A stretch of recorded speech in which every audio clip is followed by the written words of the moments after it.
Reekin Havoc. Reekin Havoc. News, interviews, and more. We just reek of Huntsville Havoc hockey. Welcome to Reekin Havoc Live, direct from Stahl Bierhaus on South Parkway in Huntsville. Don't go away. Reekin Havoc Live is next. The Reekin Havoc Podcast. There's always something fresh pouring at Stahl Bierhaus in Huntsville. Our taproom's curated draft list spans everything from local favorites to at least 3 authentic German imports at all times. Our bottle shop features a massive collection of over 450 craft beverages, as well as gluten-free and non-alcoholic treats. Check out the coffee house for a fresh breakfast, midday meal, or family dinner. Stahl Bierhaus, 7914 South Parkway in Huntsville. Open 7 days a week. Stahl Bierhaus, the official away watch party spot for the Huntsville Havoc. If you'd like to find the way to a healthier, more flexible you, look no further than Stretch Zone, practitioner-assisted stretching to help you achieve your wellness goals. The Stretch Zone method will help you gently and gradually increase your active range of motion with an approach tailored specifically to your needs. From basic back stretching exercises to sciatic nerve stretches, give them a try with a free 30-minute session. Stretch Zone, locations in Athens, Madison, Huntsville, Decatur, and Rogersville. Visit them on Facebook or online at stretchzone.com. One of the worst feelings you can have is that of being stranded.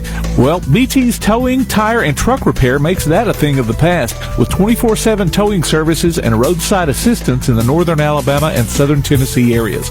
But that's not all. They also offer truck and trailer repair, mobile welding, brake service and repair, new and used tires, and other major and minor repairs. Their name says it all. BT's Towing, Tire, and Truck Repair. For 24/7 response, call 497-8234.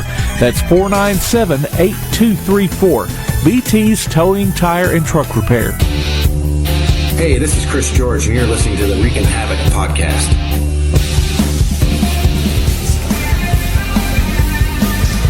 Welcome to another Reekin Havoc Live, recording here at the Stahl Bierhaus in South Huntsville. We're back this week. This is Laura. I'm here with Tim and Catherine. Yay. We are back. I feel like we haven't had any hockey talk in so many weeks, and so we're super excited to be recording again at the Stahl Bierhaus. They've got a lot of cool stuff going on tonight. I think a beer run or something going on, so it's going to be packed here in a few hours with people. But we are here going to chat, and we're going to be joined in a little bit from Brian Wilson. He's going to stop by and give us a little update on how the season's been going for him and some other things. So, Catherine, it has been a hot minute since we have been in Huntsville and had a Havoc hockey game. About, 2-3 weeks to be exact? It's been a month. It's been a long time. So we're back this weekend with some actual in-action hockey at the Von Braun. What are you thinking about that? I am so excited. We haven't, started baseball season, but I'm ready to skip a practice. Those kids are being a lot. I'm ready to be back in the arena, ready for Havoc. I've been in a couple arenas this last week, and we're gonna talk nothing matches Props Arena. I mean, it doesn't. And we hear that around the league from current fans who travel. We hear it from players who come from other places. We hear it from fans. Everyone just really loves the atmosphere that we have. So I keep thinking, I wonder if the Von Braun misses all of us. So true. It's going to be a lot of fun energy. I think that we're all ready, and we're going into the last stretch of the season, which is really disheartening to me because I feel like we just started hockey season. But here we are. We've got these 2 games this weekend, then we have 2 games next weekend, and then that ends our home games. Yes. And then we close out the season on a 2 game series in Quad City, which should be quite a contentious experience because, everything's in the line at this point with where we are in the standings and kind of all there's not really a lot that's separating everyone. Yeah, we haven't clinched playoffs yet. We've been on a little bit of I don't know the word, not doing I call it a downward spiral that will eventually, it has to stop at some point, I think I heard somewhere the other day that this is we've lost the last 8 or so games of the season. It's so very uncharacteristic of our Havoc hockey team. By now, we've been going to games for over 7 years now. And so by now, as a fan, we have clinched a spot in the playoffs. And so it's very uncharacteristic to be this late to me in the season, maybe not to other people that have been fans longer, but for me, by now, we should already be clinched. It should have that little asterisk by us on the page, and we should know. Yeah, last year or the year before, the Havoc actually clinched playoffs on my birthday, so I've been waiting. Yeah. So it's been a hot minute. So, Catherine actually had a little bit of an adventure over the past weekend. She was able to go and visit the 2 away games in Knoxville and Evansville with her family to celebrate her birthday. What age was it? Do you want to share? You reached that age? 27. Well, I mean, you're not. I'm almost 40, so I'd rather be 27. I'd rather be Tim, 20. how old are you? About 40 years older than Catherine. But she got to go and be a fan in another couple of barns. So I thought it'd be a lot of fun to have her kind of recap her whole experience. She went with her family and give those of us who often wonder what life is like in different barns kind of her fan experience. So let's see. You started off leaving Huntsville and headed to Knoxville. So tell us how let's start with that part of the trip first. Yeah, so I think it was about 4.5 hours to Knoxville. I personally, I don't like the city, so I have a hard time. I like the old-timey barn that Knoxville has. I think they hold about, I want to say 5,000, and there was about 4,600 people there. So it was pretty packed. Not that loud, to be quite honest. Really? Yeah. I'd like the way the arena is built. It's more, I think, up than out. So it doesn't seem that much smaller than what it is, than props. But we sat behind the Havoc's bench, way up. But it was, yeah. So the drive took you about 4.5 hours. Yeah. And so for those of us who haven't made that trip, I mean, was it exhausting? Was it terrible? I mean, I've been there a couple of times in Knoxville. I think I've gone there on a couple of church trips when I was younger, but it's been a hot minute. Yeah, so even before going to Knoxville, when we go to Gatlinburg, we go that way. So it's just a lot of, you got to go through Chattanooga, which is disgusting, and a lot of traffic. Yeah, it's true. I know. I was in Tuscaloosa, Chattanooga a couple of weeks ago. So were you embarked by the traffic? Traffic everywhere? No, not really, because I was really just kind of off the interstate there, yeah. So I didn't venture too far into Chattanooga. Well, we went to a neat bookstore there. I can't remember what it's called now. Probably McKay's. McKay's, yes. Well, even the roads are very potholey through Chattanooga. Yeah. But we had my niece and my nephew who are 5 and 7, so we were playing the alphabet game, ABC game. Yeah, but also we were just what words start with A. So I was entertained the whole time. I didn't even get to get on my phone. I was hoping to read my book, but I didn't even get the opportunity. Was the, going on a road trip to see your team, there's an excitement. You're excited to get there. Obviously, you guys stayed the night in Knoxville, right? Or you didn't? Did not. You did not. Okay, before we get to that. So, okay, you get there. You guys got to the game.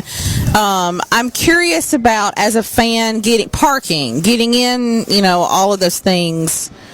How was that experience, too? Parking, super easy. Huntsville wishes they could do parking like that. I'm going to be honest. I hate the parking situation. What was the parking like? There's 2 parking garages across the street, and then a big parking lot back from the Coliseum, right? It's called a Coliseum? Yeah. And it was super easy. We got there pretty early, just because we left pretty early, and we wanted to walk around a little bit. So we did that. Outside the parking garage, actually, there was a little playground. And so we sat there for 20 minutes cool. Letting the kids, run some energy. Yes. Car energy. So I hear, Knoxville has the old school wooden benches. Yes. And I was talking to Drew about that because when we were at the Hockey Hall of Fame in Canada back in the fall, they had a lot of those different benches from over the time of barns you could sit in. And I was like, no way that is exactly what Knoxville has. But apparently, that is what they have. So how terrible was the seating? Because I've heard people hate it, and people are like, it's not terrible. I can deal with it. I personally don't mind it at all. Their seats are like wider than they are at props, so there's like more room to spread out. It's a little bit tighter, like in front of you, so you don't have as much like live space, and there's no cup holders. The floors are disgusting because of that. Interesting. Well, my Converse were literally sticking to the ground. Okay. Don't get me started. But me and my mom both, we did not find the seats to be that bad. It was about midway through the third period when I was like, okay, now I'm getting a little bit annoyed. Now I need to start moving around. How was the opening ceremony? Because, I mean, I call it that. Don't laugh at me. Don't laugh at me. I mean, but Havoc has such a rich pre-game, maybe that's the word. I feel like opening ceremony is good. That's not it feels like that. The Olympics. It feels like the Olympics in Huntsville. But like, how was that because not everyone has the experience that we get to have, right? And so what was it like? Is their own nice show? Is it just lights? Like, what did you experience? I'm not gonna lie. First of all, nothing in the league compares to Huntsville, but everyone already knows that. I don't have to go on about that. It was just, I don't remember much. I remember it was green because it was like the St. Patty's game or whatever. But they turned like the whole thing green, and they announced the players, but there was quite a bit of Huntsville fans around me, so I didn't really hear it that much. Did you feel like there was a good group of people that had traveled from Huntsville? I mean, 4 hours is not terrible. I know there was people more around the arena. Yeah. We just sat like kind of in the area where Huntsville fans tend to sit. Yeah. But there was enough that I could hear it. Well, we'll go into details about the games themselves, but you guys didn't stay the night. You left, going to Evansville. Right. So tell us a little bit about your Evansville experience, because how long did it take you then to get from Knoxville to Evansville? And you guys drove after you got out of the game? So we drove about an hour out of Knoxville on the way to Evansville. Okay. And it was off the interstate. There's a Buc-ee's right there. Perfect. They love Buc-ee's. My family loves Buc-ee's. Buc-ee's is the best. Shout out to Buc-ee's. We'll take you as a sponsor if you give us something. That's right. Contrary to what you might have seen on Buc-ee's has, yes, they do have the best bathrooms. So let me tell you. I don't know. That person just didn't like Buc-ee's that day. But anyway, I'll digress. Tell me about Evansville. Tell me about it. That was about an hour outside of Knoxville, and so we just stayed in Hampton and got up and went to Evansville. It's about, I think it's about 5 hours from Knoxville to Evansville, so it was about 4 hours for us. We got there pretty early. We were meeting like one of my mom's friends for lunch or something. We ate at this amazing restaurant. What'd you have? I had a buffalo chicken sandwich. That's how I know if a restaurant is good. So if I get their buffalo chicken sandwich, I'm good. Okay. Was it near the arena, or were you near it? Was like it. The arena is downtown, and so the restaurant was like on the catty corner block.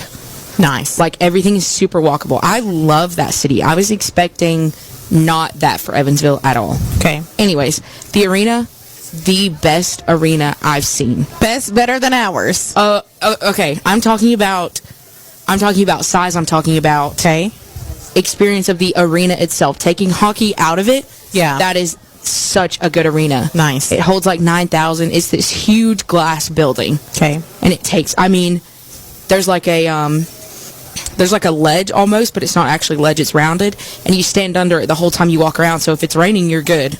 But it is huge. It's so nice.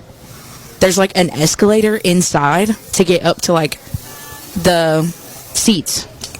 Cool. Huh. Okay. It was there. They had like a I don't know if this was like a specialty for that game because it was Sunday Fun Day, but they had like the bounce house for the kids where you run up and then you slide down. They had those going. It was insane. Well, I'm thinking instead of a food review like CBS does with their SEC football, we need an arena review. Arena review. Okay. I will happily do that. Okay, so what you're saying is we need a sponsor to send us to these arenas so that we can visit them. Okay, I got you. So you did make a comment about the fact that the arena sat so many, but there were not a lot of fans there. It was very bare. Honestly, I kind of feel bad for those players. I'm not going to lie to you, because there was it felt like there was just as many Havoc fans as there were Evansville fans, because yikes. Yeah. Like, it was really bad. So if you could, so you've been to these two arenas. Where else have you been in the league so far? So I've been those two. I've been Birmingham. I've been Pensacola. I've been. There's one I'm missing. Macon. You've been to Macon. You just haven't made Quad City yet. And Peoria and Roanoke and Fayetteville. Okay, so Quad City's the last one we've got to get. Okay, so out of all the barns you've visited that aren't ours, best experience so far. Which one is it? Experience overall, probably Pensacola overall. Best arena, Evansville. Okay, gotcha. Yeah. Tim, have you been to any of the away games yet? No, I haven't. We've been to Birmingham. That's about as far as it goes. So, okay. Well, the man of the hour has arrived. Brian Wilson has joined us. We're gonna, take a little break, get a beer refresher, and kind of go from there. So, come back here in a second, and we'll hear what thoughts Willie has been thinking lately. You're listening to the Reekin Havoc podcast live here at the Stahl Bierhaus over in South Huntsville.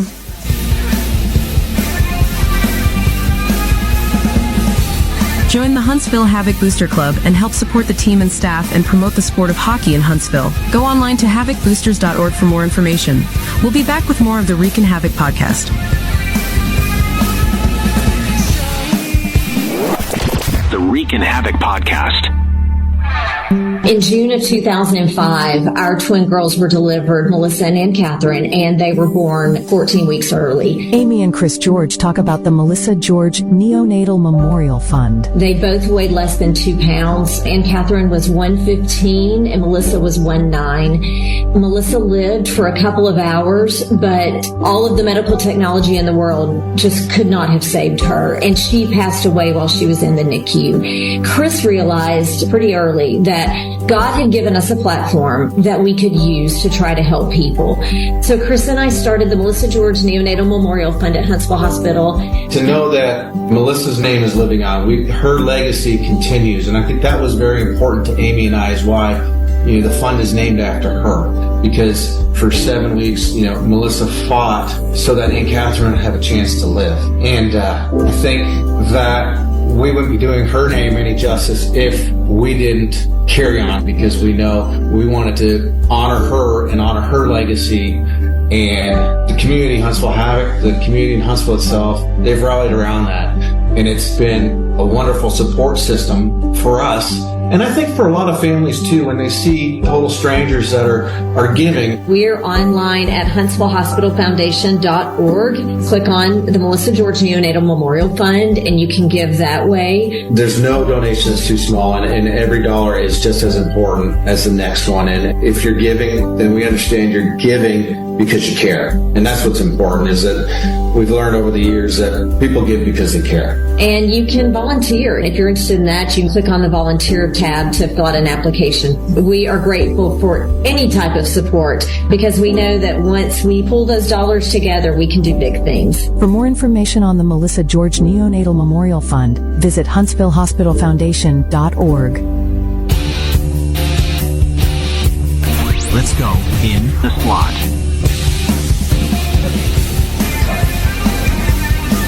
We are back at the Stahl Bierhaus for our Reekin Havoc live podcast recording. Brian Wilson is going to be joining us in the slot tonight to chat. Catherine and I have been working on figuring out what his life's been like this season, which has been kind of an interesting adventure for him.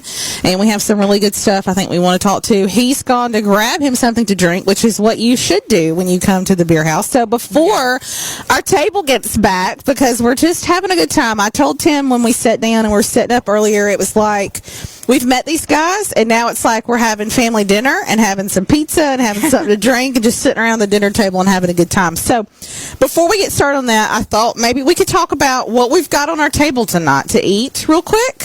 Before he gets back. So we tried some of the wings that they have at the beer house here. Some of the wings. We tried the mango habanero. What'd you think about them? Very good. Fire. They were very spicy. Literally. We eat a lot of wings in our family, and these are really good. They're like a thick wing. Okay, if you're a hot wing eater, you're going to probably enjoy it. We judge a place based on how much meat is on the it's on the wing of the chicken when we get it. So I was very impressed. We had the Chaos and Ruckus pretzel. Yep. With what kind of sauce was that? Red velvet dip. Like a red velvet dipping sauce. So very good. Yeah, I was not expecting that. I thought maybe it was syrup. We touch it, and it's like red velvet, raspberry. We're not sure. Chad says it's raspberry. It was very good. Very proud. And then our pizza of the night. What, Catherine, do we have as our pizza of the night? So we actually got Willie's Windsor Wall. Okay. And it's the cornmeal crust, tangy sauce, melty mozzarella, loads of shredded pepperoni, spicy old world Italian sausage, and a hot honey drizzle. All of those things sound absolutely fantastic. I think I've had just a little bit of it before. Yeah. Man, it's really good. Yeah. I need to understand. We've got to get Chad on here, Tim, to tell us how he comes up with these. Yeah. If you listen to our first live a couple of weeks ago, we had Freak Daddy on, and we asked him, hey, what kind of pizza would you like if you had like a pizza in your honor? Because Stahl, because they are the official watch party of the season, to come here when they're away, you can come here, get a beer, get some pizza, watch the game. Chad has started doing these player pizzas, which are really kind of cool. So we asked Clay, hey, what would you want? And what was his? His was like loaded with pepperoni. Yeah, the freakaroni. Yeah, now it's become a thing, and it's the freakaroni. Yeah. So you can tell him. I wouldn't told her. Okay, good deal. So yeah, that's where we're at. So while I think Wilson's about to head back here to the table here in a second, Tim, we don't get to hear much from you. You're always behind the scenes controlling stuff. Tell people a little bit about. I am Oz. Oh my goodness. Tell us a little bit while we're waiting to get Wilson in here. Tell us a little bit about like what do you do? People may not know. Like they hear me and Catherine all the time, and then they hear you interview sometimes. But you're like doing all the behind the scenes stuff, making it sound good. So like, what is your role? What all do you do? Tell us how this works for you. Well, I try to make, and don't take this personally, I try to make the hosts sound good. Oh, okay. You know? I see how it is. So no, we're glad for that. I'm just kidding. But it's like I kind of liken it to the offensive line of a football team. Okay. If you don't notice them, then they're doing their job. That's a good thing. Yeah. Yes. Okay. So that's what I just try to keep things going and as smooth as I can. Okay. So far it's we appreciate so far that. it's working. It's working okay. It's not. You've not fired us yet, so we're okay. Yeah, we're doing the best we can. So yeah, that's what I do here. That's what I do. Applebee's Tailgate Talk, or So you've been to a game this season. Have you followed the Havoc a little bit? What kind of is your perspective on how this season's turned around? I mean, like, was not expecting us to be 8 games down or 9 games or whatever it is at this point. We're 4 games left home, and are we in the playoff? Like, what? I mean, what is your... Well, I'm like, the season is ending already, and, you mentioned I've been to a game. That just sounds like I'm not getting out there, but I also, one of the other, you asked what I do, I stream high school football, basketball, right, baseball games. So I kind of have to work my hockey going in between all that stuff. So that's why we're here. Yeah. Well, so I mean, it's disappointing, but it's like, Stu says, as long as we're in the top 8, Yeah, but I don't want top 8. I want top 4. Oh, I do too. Yeah, because when we start getting lower, then it's like we're not home. Yeah, that's a big deal. Yeah. A very big deal. Yeah, and then like Clay's brought up, I think it was the first championship they won. They were on the road the whole time and actually lost money, that season because they had to travel so much. So yeah, you don't want to be. How long have you been a fan? Like, we know what me and Catherine have been in our journey. What's your journey? Oh, it's hard for me to keep up with. I mean, several years. I mean, from back when the Channel Cats were in town. I mean, we used to go to Channel Cats games, and so at least that long. More than 20 years.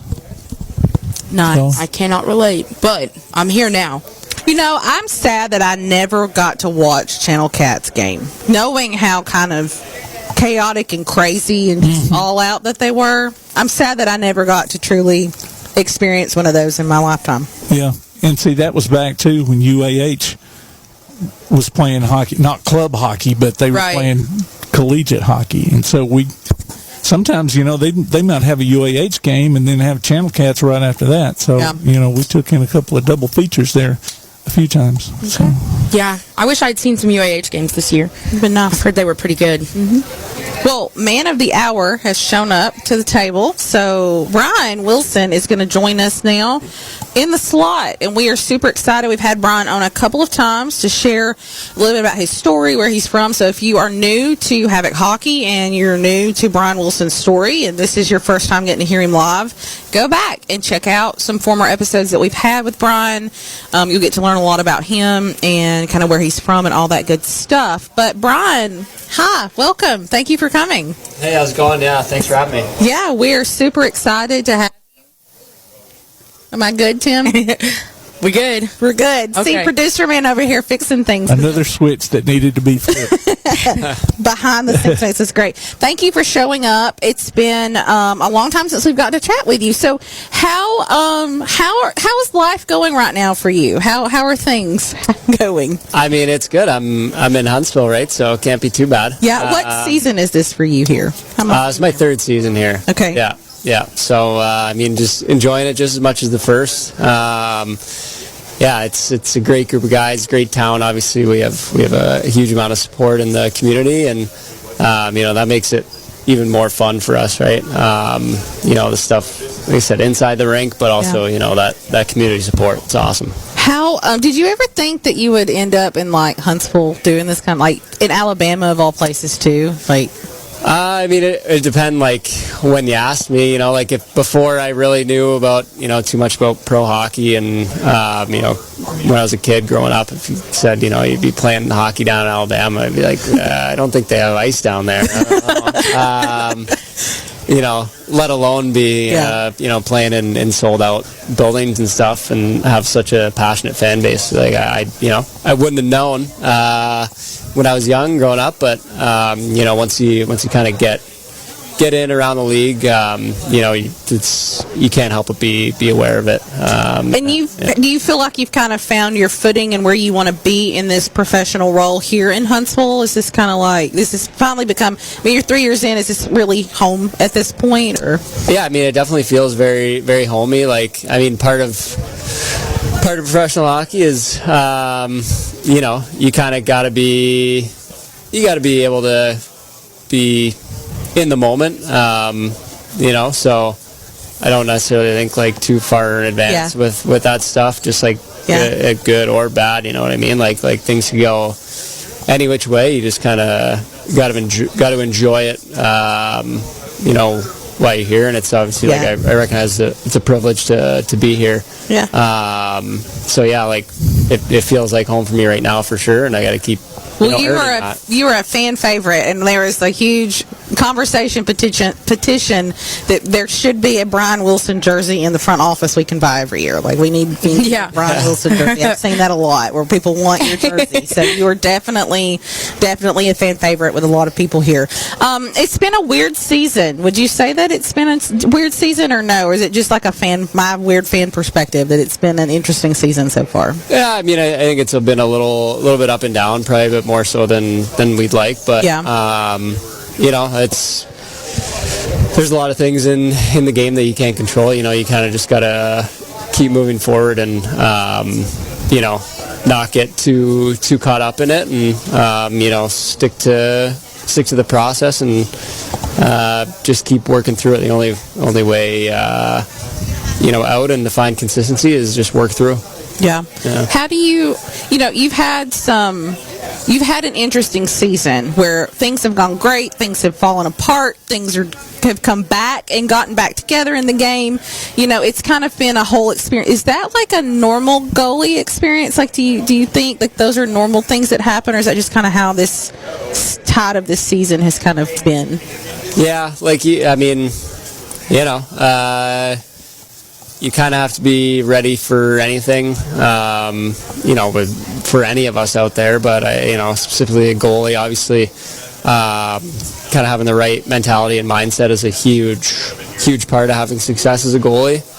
And, part of that is things aren't going to go your way sometimes. Things are going to go a way that you feel maybe is, the wrong way, or it's unfair, or this, whatever, and it just kind of doesn't really matter, because if you get caught up in that, then you're distracted from, what's coming next and what's in the present. So I find things happen, but for me, it's just about whether something really good just happened or really bad. It's just kind of about resetting to kind of a neutral spot, and the only thing that matters is the next puck, right? For me as a goalie. Yeah. Just gotta make the next save, whether I just made 40 before that, or whether I just give a crappy goal, or something, whatever happened. I was thinking about this earlier I was rewatching some of a game, goaltending, and then I was looking at some NHL goaltending. Sometimes you guys don't see where that puck goes. And you're like, you're just kind of playing blind out there. How is that experience? Help us understand how, when you're out there and you don't know, but you're still trying to figure out what's going on, how are you keeping your composure, calm? How are you still getting all that together? Because sometimes there's no way you saw that goal, but somehow miraculously it bounced off something, Yeah. It's an uncomfortable feeling when you lose sight of a puck out there, and, because, hey, they could take a shot from, it's a place where it might seem like the easiest location on the ice to make a save, but if you can't see it, you can't really stop it, So you gotta fight as hard as you can through traffic, and do everything you can to limit the amount of time that you can't see a puck.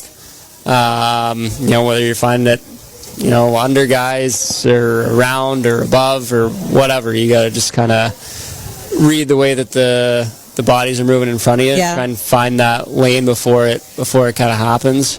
And then, in the times that you really can't find it, you're kind of relying on positioning a little bit, and obviously you kind of know who has the puck, roughly where it is. You kind of got to just trust your positioning a little bit and hope it hits you. Well, we were reflecting earlier, Catherine might want to jump in on this, about we've seen you frustrated at times on the ice, remember? Yes. Okay, I see what you're saying now. Yeah. I don't think that's happened. You've never been frustrated. Well, I need to ask this. Have you ever had a goalie fight before? Have you ever done it? No. Okay, because I think a few weeks ago, if there was going to be a goalie fight, I was going to see Brian Wilson fight somebody. And you probably know exactly what I'm referring to. I have an idea. I wasn't. You were not very happy. Little blackout. I wasn't really paying any attention to anybody on the other team by any means. So I don't know. I did. No. I was thinking ref. I was thinking anybody that walked in front of you.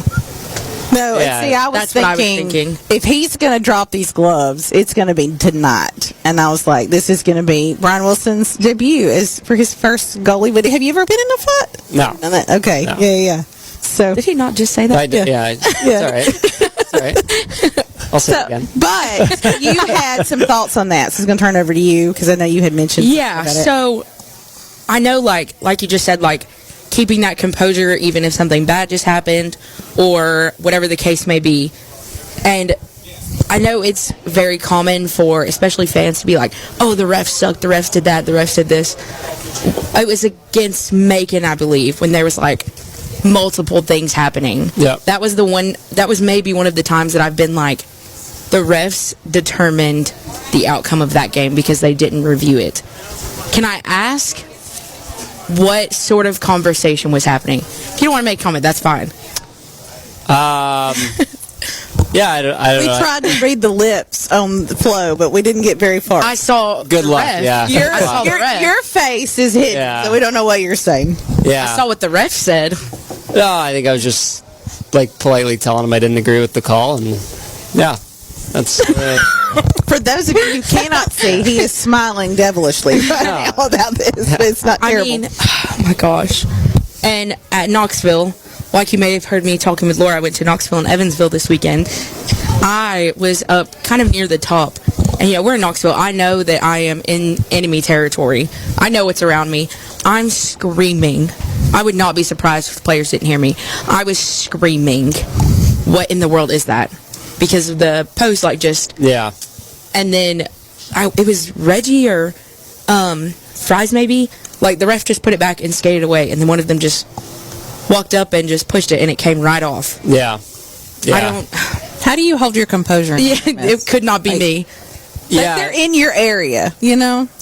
Yeah, I mean, it's kind of, again, like, that was a tough one. It obviously happened like 2 goals in a row. The net comes off, and it had actually come off before the first one, and I had tried to make him aware. I didn't think it was back on properly, and they told me it was fine. And it, happened again after the first one, and I just kind of expressed what I saw, and very politely. It just kind of, situation moves on after that. Like, again, obviously, in the moment, like, probably, I got a little heated, and then just kind of have to, like, recognize mentally, okay, I've gotten my point across, and it's not necessarily, as hard as it is, like, it's not gonna benefit me to just keep whining about it or whatever. So it's just like, life goes on. It's gonna feel way crappier if I just focus on that and now give up a couple of crappy ones or something because I'm still thinking about the last play. Well, I'm always interested in these situations because you have to have such mental composure in that, and you guys talk about that. I've heard a lot of you players talk about that, and that is very hard for me to understand because I'm not in that moment. I know things that I have to do in my own life that have that mental composure, but you guys go out there on the ice and you don't know the outcome of that game. You know what you want it to be, and all these things happen, and you have to navigate that mentally through that whole 3 periods. How do you do that? How do you compartmentalize that stuff, stay in the zone, even when you can see that this is not going to work out like we want it to, but we still have to keep pushing?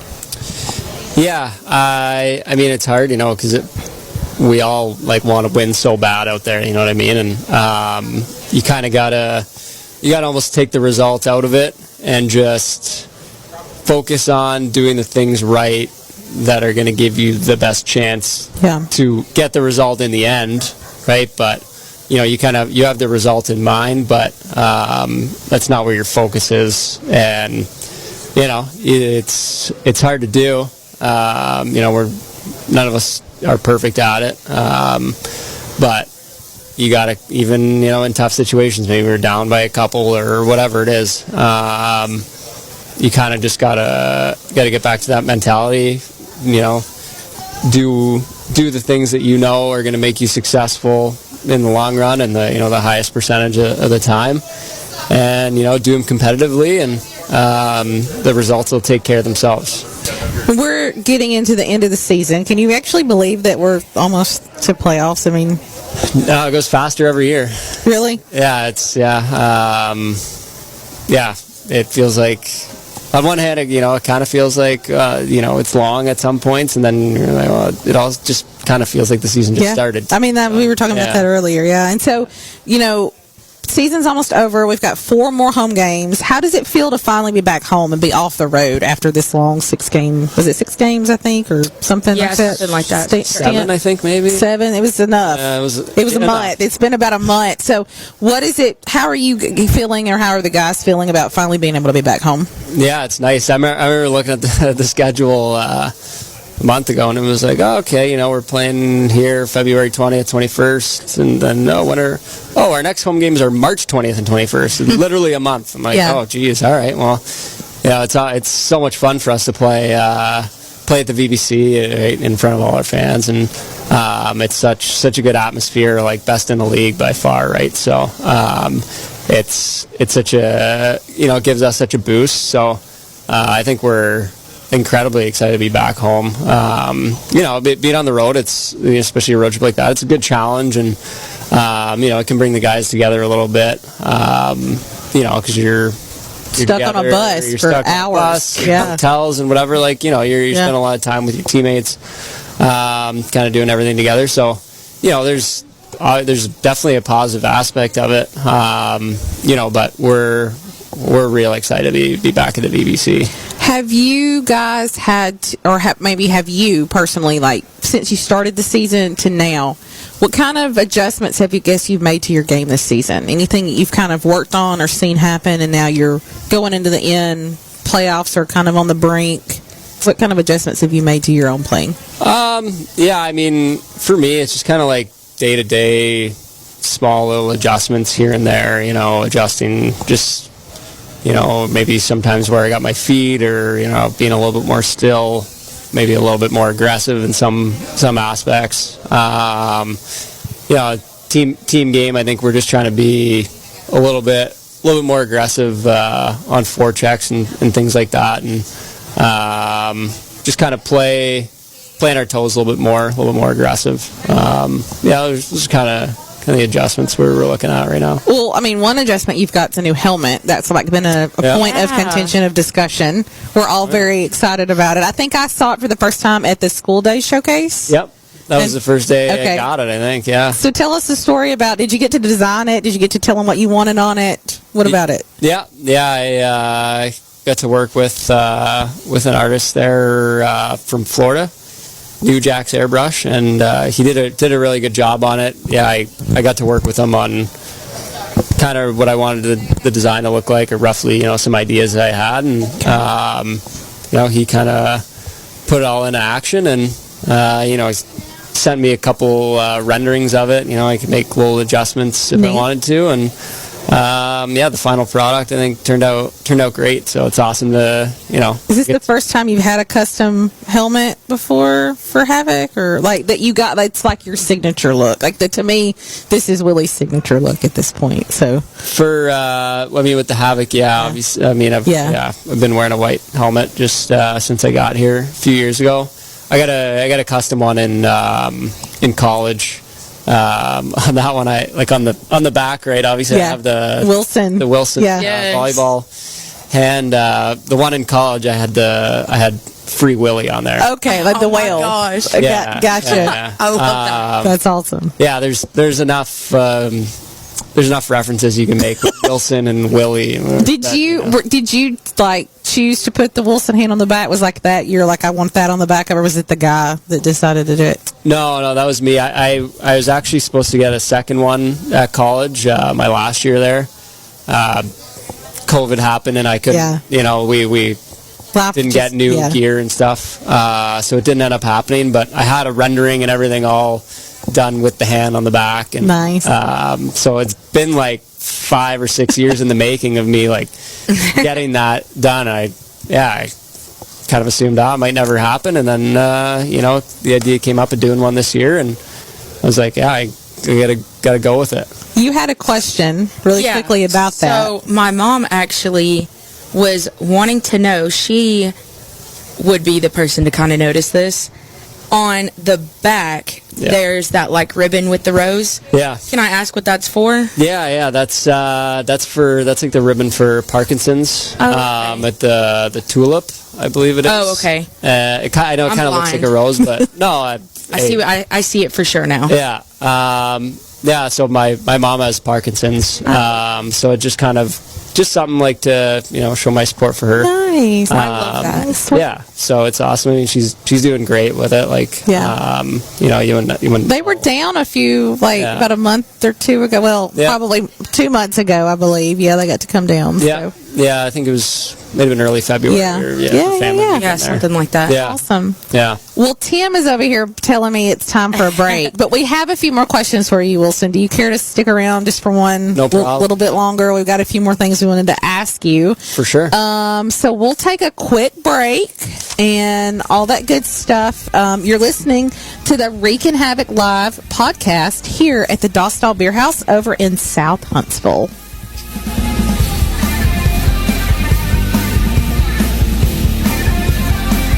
Watch the Havoc live or on demand all season long via Flow Hockey.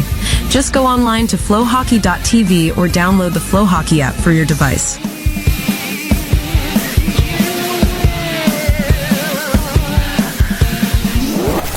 The Reekin Havoc podcast. Time now for the Huntsville Havoc Pick of the Pack, a weekly spotlight. Head coach Stuart Steffen. Number 15, Dawson Serino. Picked him up 3 weeks ago from a trade from Pensacola. I think he's come in and actually had a really good impact on our team early on here.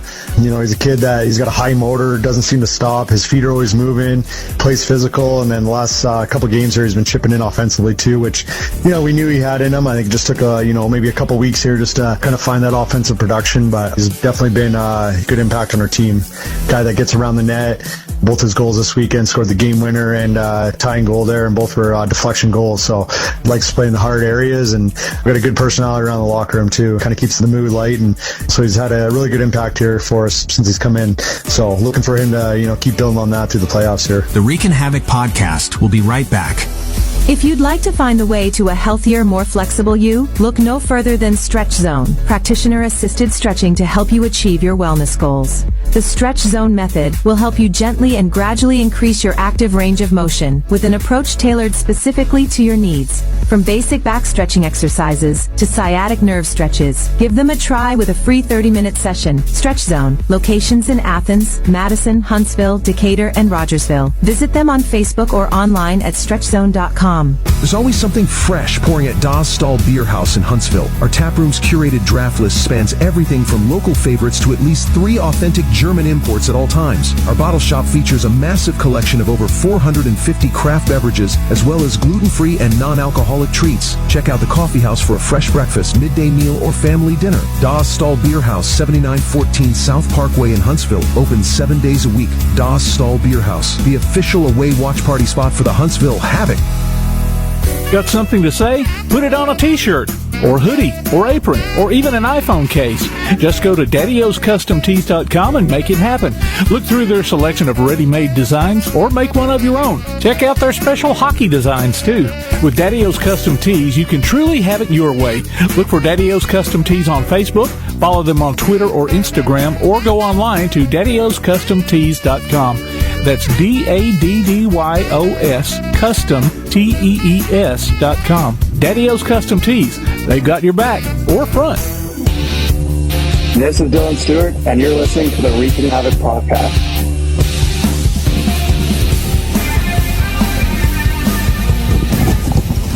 Okay, we are back at the Stahl Bierhaus for the Reekin Havoc Live recording of the podcast. We've been excited that Stahl has partnered with us for us to come. We're going to try to get on an every other week schedule so that we can stop by and bring some players that we've had on before to kind of sit around and have some food with us. Catherine's laughing at me about it. We're super excited about it.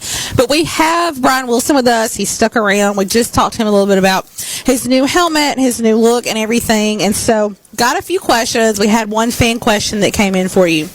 But I wanted to turn this over to Catherine. Oh, God.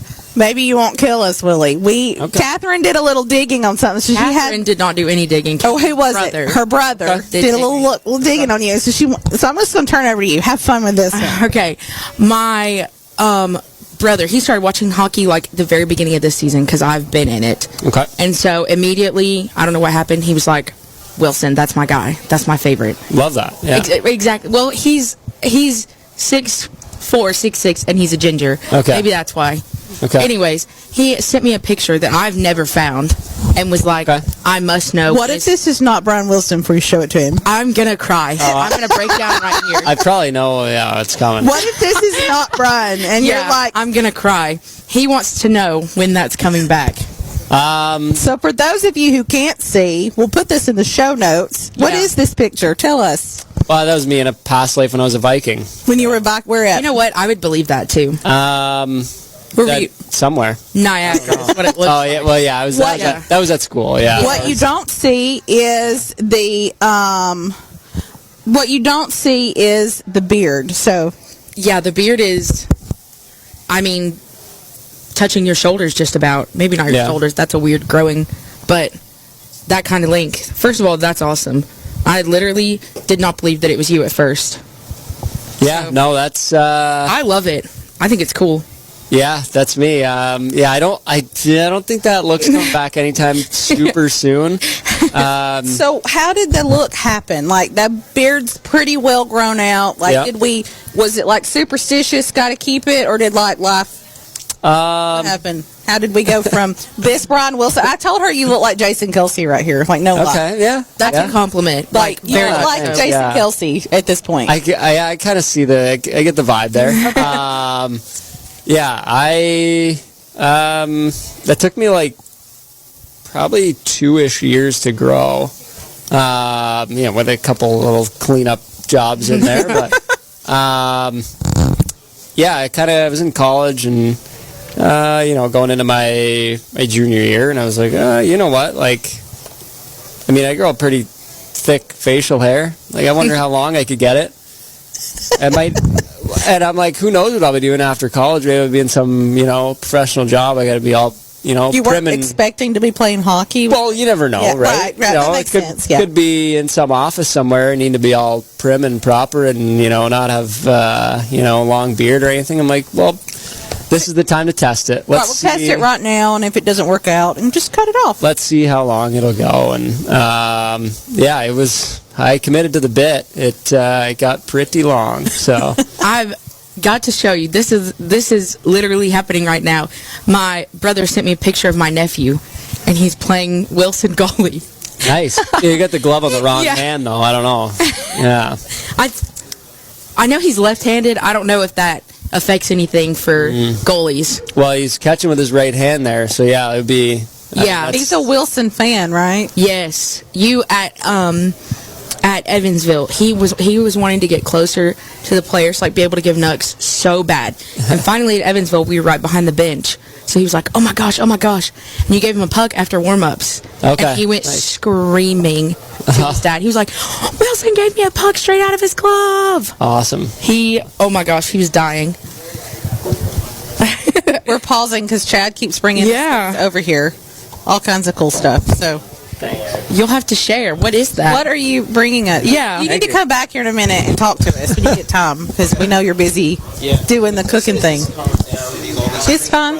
I got that pub run going. Freaking runners, bro. So it's funny watching your nephew get so excited, and I wonder, does it resonate with you that, like, there's, like, these little kids are, like, looking up to you? Like, there's kids in Huntsville right now that want to be Brian Wilson. Yeah, it's really cool. I think, sometimes I definitely remind myself of that when, there's, people, waiting after games for autographs, or, we're maybe doing our team poster night and we're there for hours. Oh, that was a long night. Whatever, and it's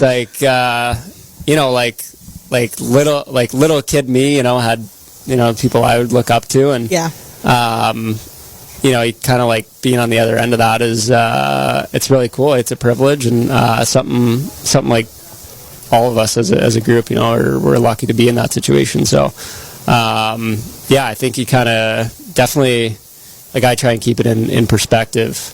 Yeah. Of I would, young me would think that's so cool, and so it's kind of like, oh, you know what, you got to kind of appreciate those things, because you can't.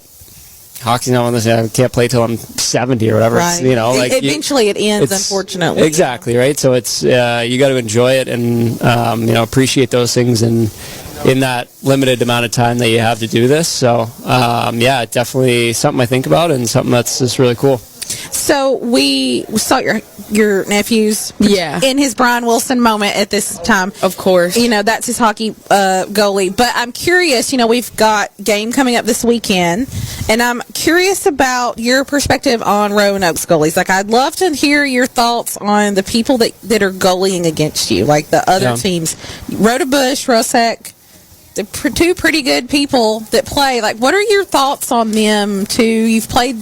I know Rhoda Bush has been around for a long time. And he's been, you've had him against the game and stuff. So, what are your thoughts on them? Yeah, they're both good goalies. I don't know either of them personally. Yeah, right. Yeah. I think I want to beat them, but no, they're good. They both played a game against us when we were there, and both played well. Obviously, like you said, Rodebush, we played against him a bunch of times. When I see he's in goal, I like, oh man, not Rodebush. I say that a lot because he's a really good goalie. He's really good on his points. He's real technical and stuff. And well, that's what everybody else says when they see Wilson in goalie. Yeah, there's a lot of good goalies in the league. I think it's only been getting better over the years too. Like there's definitely no easy nights. Even some, you get guys that are called up from wherever, and they're good too. It's just kind of how the league is. I don't know if people realize goalies aren't. Are they a dime a dozen? Are there just like a ton of goalies sitting around waiting to be called, or like?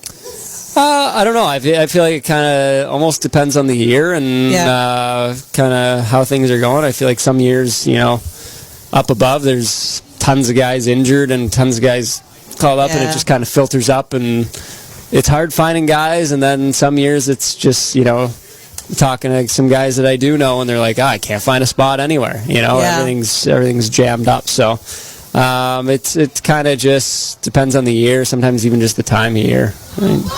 Yeah. So I had a question come in from Zach Story, who is one of our followers, and he's been on the podcast. He's a beer league goalie. I always joke and say if something happens to you or anyone else, he's the backup goalie that doesn't realize he's the backup goalie. No, everyone says it. Everyone. There's going to be a day when something happens and Zach's up in the 300s, and we're going to be like, Zach Story, can you come down here, please? You come down here. We need you in net. So it's going to happen. But he sent me a question. He wanted to know, he said that he sees you helping out with the little kids at times. I'm guessing maybe at the rink, or you've been around kids a lot and stuff. So he's curious about what is the best advice that you can give someone who's a young goalie that is trying to bounce back after a tough loss or a string of losses, right? Things are just not going their way. They've given up a lot of points or whatever. Yeah. But they really love what they're doing. Like how, and you've been in those situations where it's not been a good game this week and maybe next week, so what advice do you give those young guys? Yeah, especially like when you're young like that, you got to have fun with it, right? Like, it's a game. It's supposed to be fun. It's things that you can't control sometimes if you're in minor hockey and you're on like a team that's just, maybe not super competitive compared to other teams. Like, you can't control the wins and losses and stuff. You kind of, you just got to go out there and compete as hard as you can. And usually you find, the harder you're competing, the more fun you're having.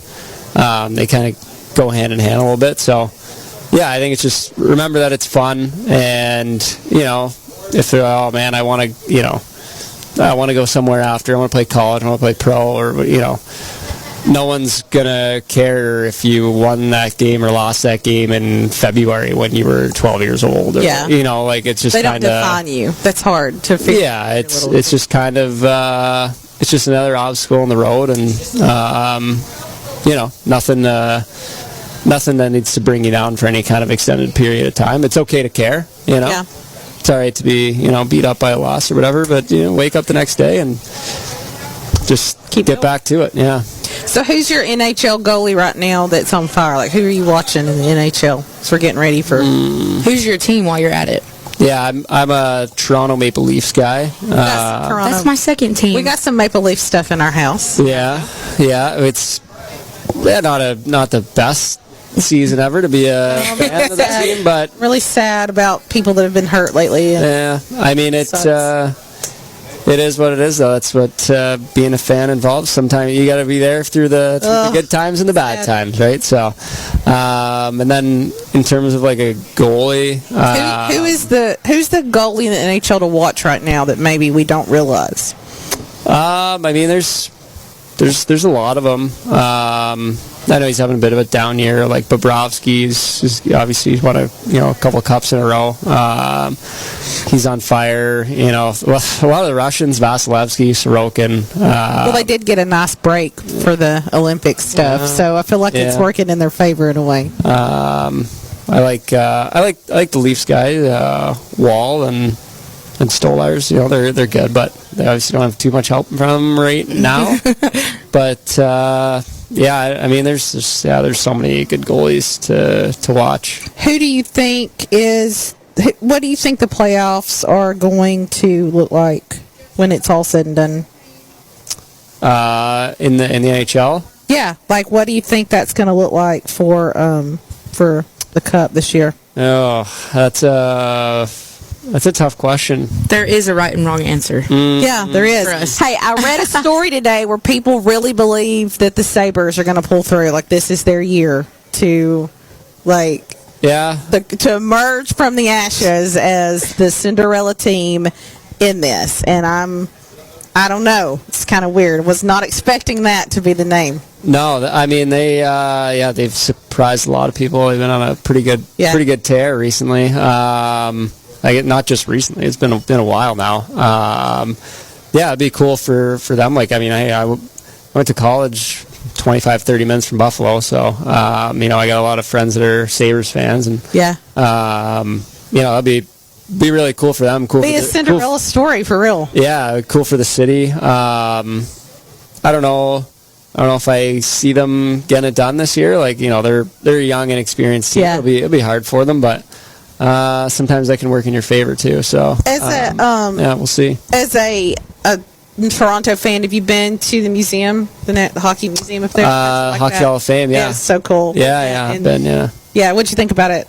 I'm going to do a show one day on it to talk about it. It was just a cool experience. Yeah, it's a cool place. Yeah, they got so many things in there to look at. From recent to way back. It's just interesting. I mean, if you're into that kind of thing, if you're not interested in sitting around and walking around and looking at old things and reading signs, then maybe it's not your thing. Yeah, it's really kind of cool to me because I didn't realize there was so much history behind some of it. And I think what was kind of neat was looking at how the evolution of the goalie gear. And the goalie mask and the pads used to look like, and then now you're protected. Back in the 80s and before, what were we dressed in our goalie? Would you have played historical gear? I don't know. I don't know if I'm crazy enough. I don't know. That beard might tell me you could. If you can last with the beard growing out, maybe you could. I don't know. Yeah, I don't know. That's just a front. That's just, it's just just a beard. Just to make me look tough. Like you look tough. It could provide some extra padding though. When they didn't wear have anything. They didn't wear masks or anything. Maybe that could help. Or control rebounds and things, I mean, some of the masks didn't even cover the top of your head or the back of your head. I mean, at least what you have now covers a little bit more. Yeah, they weren't wearing masks at all. So I can't remember the date that they started. Yeah. But it's really kind of cool if you go and you get to see kind of the evolution of what it looks like. It's kind of neat. You know? Maybe there should be an exposition. I know. Here's my crazy ideas. A Havoc Day, right? A fan day. That's what we've put you in, right? See if you can survive. Oh my God! See if you can survive it in the old school pads and stuff. Yeah. I don't know. Yeah, well, you're tough. You're tough. Okay, so last thing before we get you out of here, unless Catherine, you got something else? I got one more thing. I was talking. We had chatted with Lindsay. We're trying to see when he could come back on, and he just mentioned the dreaded. I'm trying to figure out what I'm doing this summer. Right? He had some things going on. Summer. We got to figure out what we're doing this summer. So, what does life look like in the off season for you? Do you go home? Do you stick around? Do you get what is your job? What are you doing? What's life like? Yeah, I mean, I go back home to kind of just north of Toronto there in Canada, and I train. Just mostly at the start of the summer, it's just like off ice workouts and stuff. Yeah. And then as the summer goes on, I get into my on ice training, and then I'm also doing a lot of coaching when I'm home as well, just goalie coaching. Is the goalie coaching kind of your summer job? Is that what you do as your summer job or something? Yeah. Yeah. Kind of neat. Yeah, it's a fun way to have a job in the summer. It's obviously you're conditioning at the same time. If you think about it, you're coaching and kind of going through things too. So you could be halibut fishing like Cole. I could be, but I don't think there's a lot of halibut to fish out where I am. I don't know if I'd want to do what Cole does. That's no shot. Yeah, pretty intense stuff. So I don't know if I'm. Is there ever a thought for you guys we may or may not see Reggie? He could get lost at sea. I mean, every day. Who knows? It's Reggie, right? So, yeah. Oh, that's too funny. Tim, you got anything you want to ask? No, he's already shaking his head. Well, I mean, I thought of something a while ago when we were talking about fans. I mean, they can get pretty rough on you. Do y'all go to some of the fan groups and see what they're saying in there? So I know some comments have been deleted here. There lately, can be very contentious people. Yeah. We take up for you, don't Is that worry. one of those things that Stu says, okay, stay away? I mean, we don't have any, like, team policy on that or anything. I don't know, but I know I'm not in any of them. Okay. You know, like, there's the odd time you might hear about something coming out of one of the groups or something, but I don't know. It don't matter. It comes with, like, I know what it's like to be a fan of a team. Like, you get pissed off, you get frustrated. You know, things aren't going your way. It's part of fandom, right? So I don't expect. I don't know what's going on in there. I don't expect it to be all sunshine and roses all the time. Right. You know, well, I mean, you know, they get upset whenever maybe the puck gets by you, you know, but there's 5 other guys out there that it had to get through first, so that's kind of let's blame it on those guys. Yeah. Well, I mean, that's what a team is. I mean, you know, for any of my teammates that are listening, what he's saying is you should protect him better, protect the putt better. I'm just kidding. Well, Wilson, we appreciate you so much for coming out, taking some time. I know it was last minute, and we appreciate that. Before you leave, what did you think about your pizza that they did in honor of you here? Your Philly pizza. It's good. How did you? It's fantastic. Yeah, it's very good. How they said they asked you what things you wanted on it. So we asked Clay Freak Daddy last week about his, and he was like, you know, freakaroni all the way, pepperoni. He's brought you something. What is this? It's a hot dog? What is this? This is from Nomad's Road Dogs. Okay. Outside. Oh. And this is, this one is, I can't remember they're all named after streets here in the city. And I can't remember which one that is, but I know it's like mac and cheese on the dog with bacon crumble, sauce. A mac and cheese hot I dog. asked him, I was like, which one do you think he would like, you know, that you'd want to impress upon him? And he was like, definitely this one. So that was the first one I was about. Unreal. This might be a fork and knife situation. God. Yeah, look at that. Yeah. This looks incredible. Yeah, so let me know what you think of that. I ordered one, so, you know. Unreal. If that one's not your jam, the other one that I got's got, like, collard greens and... This looks pretty good. Yeah, this looks pretty good. There is nothing to me more southern than macaroni on anything. Yeah, I mean, that's... Bro, it's yeah. Yeah. Thanks, Chad. Appreciate it. And that would be tough to eat with that beard that you had, too. Well, that was actually... That's true. That was a hard thing with the beard. It was just everything got stuck in. Yeah, you might not have been able to like see it necessarily. It was, but it was there. Been there, but it was there. Yeah. Save it for later. Took a couple wipes with a napkin. Yeah. Well, we really appreciate you stopping by. You got any final thoughts going into this weekend's games? We've got 4 home games left, a road series with Quad City, and then it's second season of playoffs, and then we don't get hockey again for a while. So what are your thoughts, final thoughts? Yeah. Thank you. Well, I didn't get to the pizza review. So I will say we got interrupted. That it's very good. Yeah, everything I've had here at Stahl has been pretty unreal. So, this pizza's delicious. I really like it. Yeah. The hot honey's good too. I'm on a bit of a hot honey kick lately, so I'm like, put some hot honey on there. I think I might have said bacon or something. I can't remember what's on it, but it was a little bit of a rushed situation. I think it was after a game, and just kind of ran into Chad there. He's like, "Oh, I'm making a pizza with your name on it. What do you want?" I was like, You're like, I just shut somebody out. I cannot think about pizza right now. Hot honey. Gotcha. Yeah. So, but it's real good. Yeah. Nice. Yeah. To anyone listening, come on down and get it. Yeah. It's been really good. This is the second time I've had it, and it's really good. It warms up really well too. Highly impressed. Not had anything yet I don't like. So same. But final thoughts. Season ending, going into next season. Hockey's just moving. Yeah. My thought is let's keep it going as long as we can. We're obviously, I talked about it earlier, taking it a day at a time. But we obviously our goal is to get all the way to the end. So we're going to do everything we can, and hopefully get there, make Huntsville proud. You're a good team, and very good team this season, and so I think that's why it's been a little bit of a shocker to some of us people who've been around for a while. Yeah, there's been some losses, but it happens. You can't win them all, and you learn from everyone that you lose. Yeah. It just kind of, you get down to the wire, and life just gets a little bit more close to it. So and I think there's been a lot of parity in the league this year too, compared to some past years. Like there's no easy nights.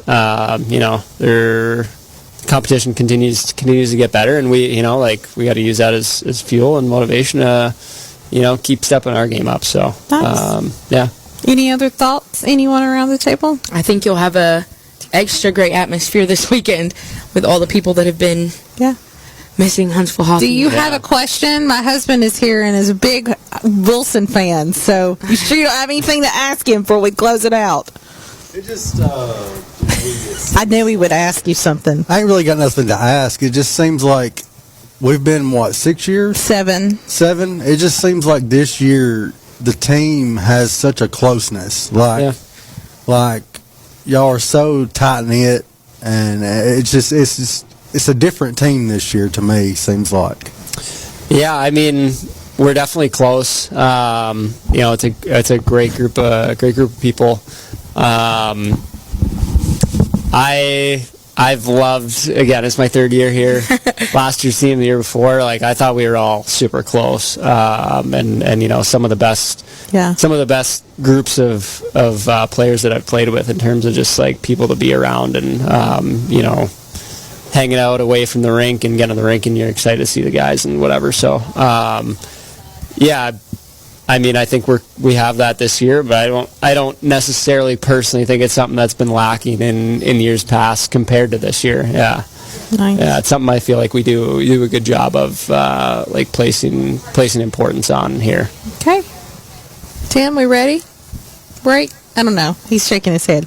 We appreciate you so much. I know it was last minute. It's always nice to catch back up with you, see how you're going. You are a fan favorite. So if any of the powers that be in the front office are listening, there really should be a Wilson jersey that people can purchase at the beginning of the year. Well, there's one now. Is there? Wait. When did that happen? Oh, they put one out. I didn't know this. Last week, I think. Yeah, we'll. This is what happens when we don't have a home game. Wait, don't tell my husband. Oh God, yeah, he's about to go blow that. You'll see him in the store on Friday. Yeah. What? Okay, totally wonderful. Yeah, they put it out on the. This is not a spoiler alert. They put it out on the social media. Okay, I've missed this somehow. Catherine's like, I've got to go figure this out. Okay, well, this is good because people have been wanting it. You're a beloved player here. We love having you. You're a good, wonderful part of the team. We have some booster fans who are real close with your parents and talk to your parents. I think I randomly met your mom and dad and took a picture for Gary Stevens when he was with them or something. I think I took the picture that day, and so very beloved, and we love having you as a part of the pack here. So, I mean, everybody at this table right now is looking on their phone to check to see that there is really a Wilson jersey. Better buy it before it sells out now. Yeah, it'll probably sell because we gave it such good publicity. Exactly right. That's exactly what happened. So, okay, well, we're going to take a break. We'll let him get to his mac and cheese hot dog, which looks really looks good. Which looks really interesting. Yeah. And we'll come back here in a minute and we'll kind of close everything out, kind of go over what we've got coming up for the weekend and a few other things. So, you're listening to the Reekin Havoc podcast live at the Stahl Bierhaus here in South Huntsville.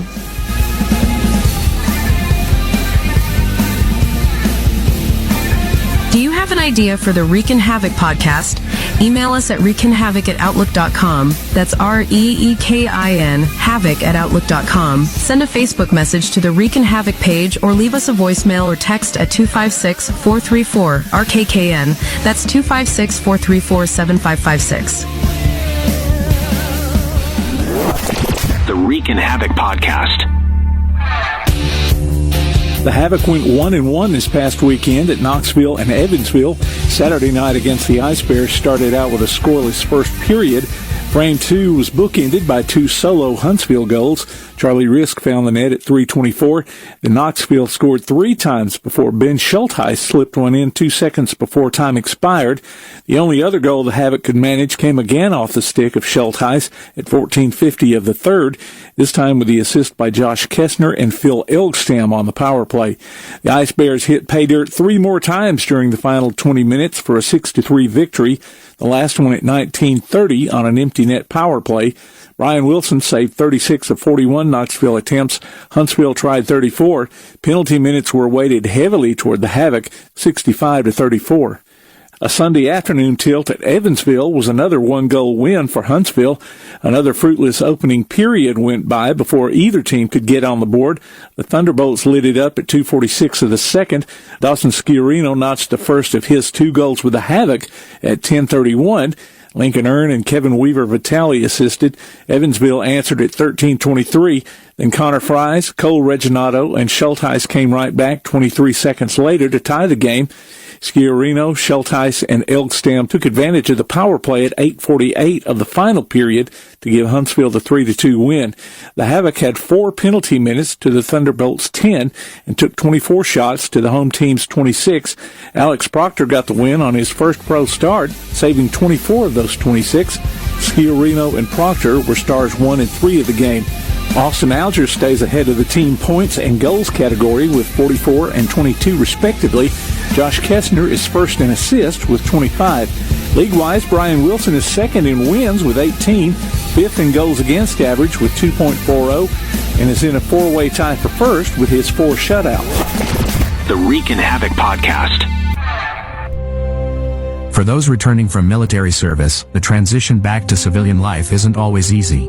Retired Marine Gunnery Sergeant Bill Cook talks about still serving veterans. The mission of Still Serving Veterans is to serve and honor veterans and their families by empowering them to build meaningful lives. And we do that through connecting to fulfilling careers, getting the benefits they deserve, or the services that they need. We have never charged anybody anything for our services. A group of business leaders in town felt there was a need to help the seriously wounded make that transition back into civilian life. Employment services, VA benefits, and connections to other community services. That's what we do. If you're a veteran and you need help, please get a hold of us. Go to that website, ssb.org, and you can find out pretty much anything you need to know about still serving veterans. In Huntsville, call 256-883-7035. Hey, this is Benito Poza, and you're listening to the Reekin Havoc Podcast.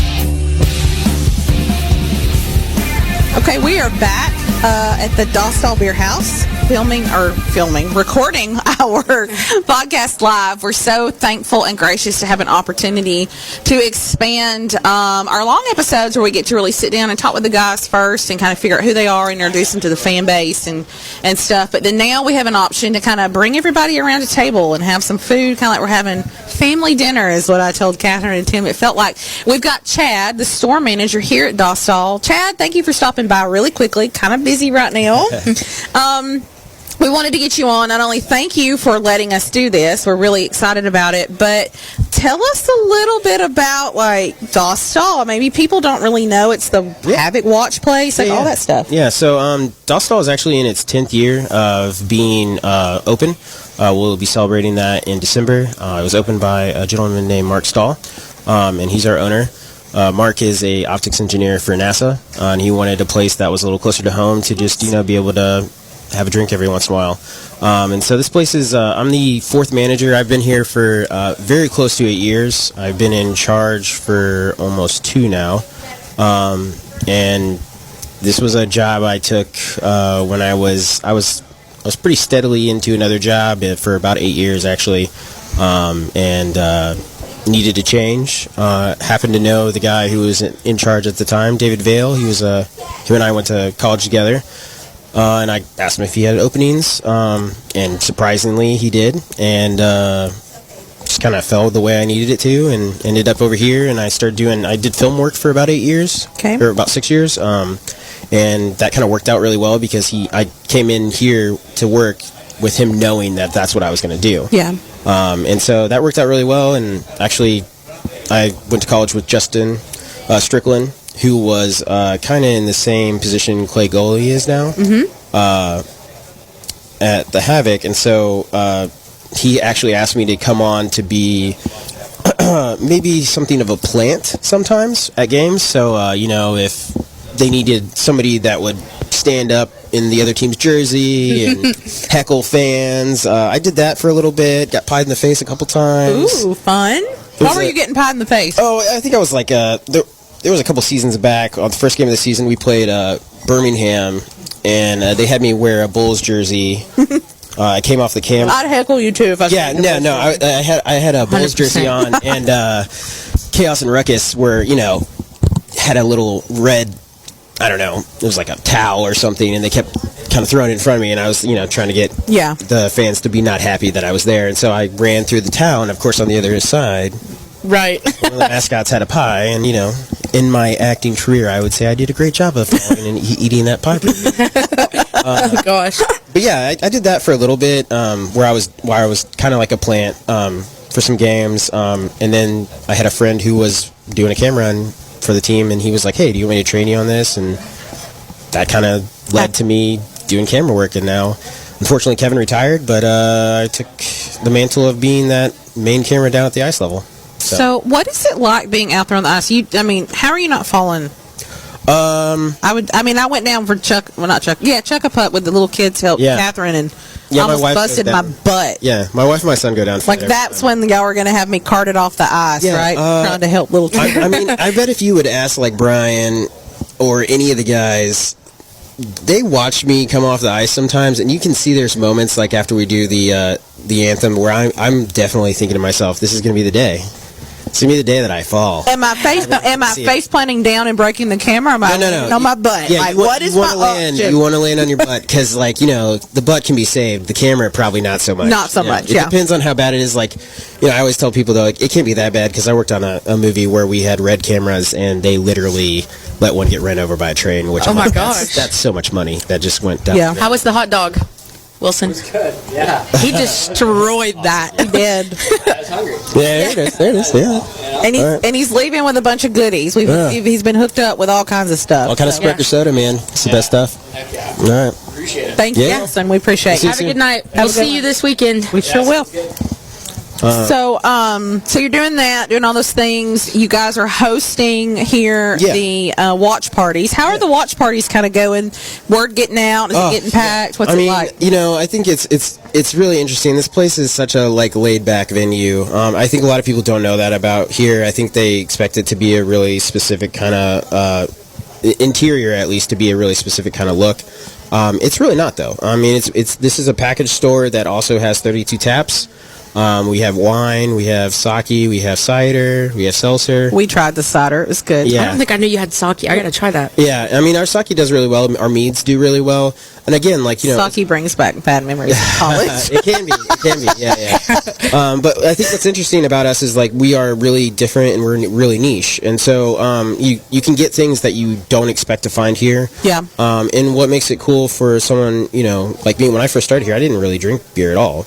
And so it was a little bit of a hard sell. People would ask me about stuff, and I don't know. And so I had to learn a lot about it. And I think what's cool about this place is that there's so many people from that beer world that have made this place their home. And that's the biggest thing about when I took over is we really wanted to get back to the community. We really wanted to kind of really indulge ourselves into the community in a better way than we had before. Yeah. And I think we've successfully done that. We have F1 watch parties here too. So the Havoc thing was kind of a given. It just needed to happen, and we had started doing it a couple seasons back with Flo, but we hadn't done it under an official mantle. Yeah. And so that was a conversation that I had with Justin, as well as Clay, and then Nolan, and Glenn. So that was a pretty big deal. And I think it helps that I'm very open with things. Even in our 10th year, collaboration-wise, we want to do 10 collaborations, and I'm telling these brewers, I want you guys to do something fun. I don't want it to be everyday things that you always do. I want you to do something that's different. or that gives you roots and gives you something to be excited about. Yeah. So I think that's the same kind of feel we have here. Is like we want people to come in and have a good time. We don't have a huge kitchen, but we try to make do with what we can do. You guys did great. Oh my god! And I think that's a big part of it. Is there's been a couple times where people have been like, well, these fries are overdone. Or it's like, hey, guess what? I'm all about doing it better. So tell me. I want to make it as good as it can be. And, that's what I talk to the guys about whenever I ask them, hey, what do you want me to make for you? Yeah. Brian was hilarious about it. Like, I loved his reaction to it. And, Lincoln is another great one. Lincoln, I literally asked him, and he was like, man, let's do a buffalo chicken poutine. I'm like, dude, that is the craziest thing I've ever, like, that doesn't sound good. Like, I literally was like, I don't know. And then I made it. Fantastic. And I was like, it's ridiculous. So let me ask this: do you have any chef background? Yeah. Okay, because as a foodie and as someone who is like all about the chef world, I wanted to be a food and wine critic. Like, might still do that in my third career. I don't know. You could always do it. That's like my life. And so when I'm trying the food here, there is a chef element to that. So help me understand kind of the cooking background that you've got, because I know it's there. I can taste it. So it's actually really interesting because growing up, I was one of those kids that our family did, a handful of things all the time. Yeah. We didn't do anything crazy. My mom didn't go out, she's from Tennessee. So we were breakfast for dinner a lot. She liked biscuits and gravy, chocolate gravy, not regular. Oh, I love chocolate gravy. I don't like to cook it. It takes too much time. Double broiler all day. Somebody else wants to cook it. I'll eat your chocolate gravy. And so, I didn't get a chance to really expand my my palate for a long time, and then it became one of those things I got as I was getting older. There was a friend I had at the church I was going to growing up, and his mom was an excellent cook. And so I would try to find reasons to go over there on Sunday afternoons. And so she kind of helped me, kind of branch out a little more. And then I moved to Los Angeles because I'm from Indianapolis originally, Indianapolis, Indiana. And so I moved out to Los Angeles to be an actor. And then it became now there's a bunch of things I've never had before. Yeah. And so it just kind of built on that. And then I took a couple of jobs in kitchens out there. Okay. And then it became something that was a comfort. And so I went out of my way to learn. To truly learn. Yeah. And so it's weird because when I moved here and I started really doing things here, I managed a Jersey Mike's, the one on 72, and then I ended up managing a second Jersey Mike's, and I was doing two at a time, and I was still doing other stuff on the side.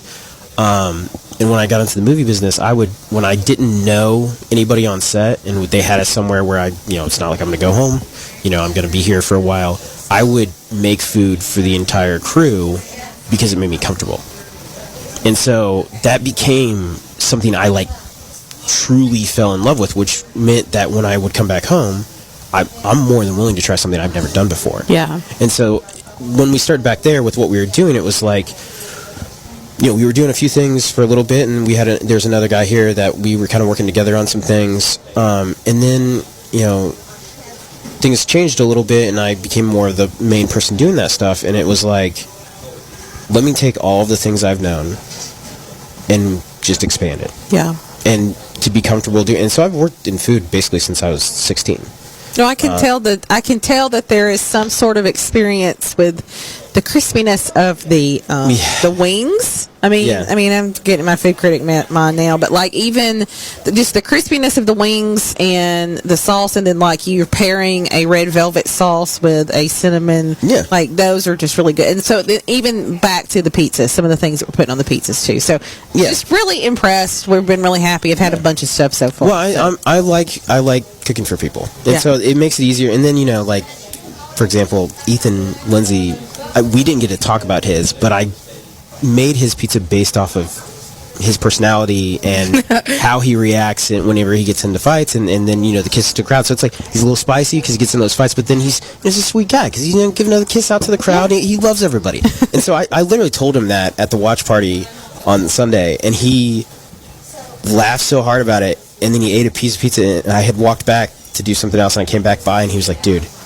this is literally like the kind of stuff I like. It's a little spicy, a little sweet. And I was like, dude, it was all about making it something that I felt like portrayed you. Yeah. And he's like, that's right on. Well, and that's a good testament to how food is such a comfort. And if you can figure out, I mean, we don't realize it until we're in that moment of how it makes us feel and things that it settles us with. And so for him, like, that's interesting that's his perspective on that too. Yeah. So I see that come through.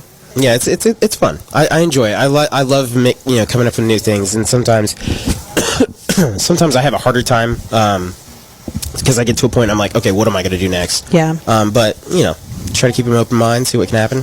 So what's the next type of, I guess, maybe player or pizza or something that you're trying to figure out to make? Like, who's the next, I guess, Havoc person on your radar that we've got to track down to figure out what they need? Because we got Freakaroni, we got Freak Daddy's Pizza figured out. So, do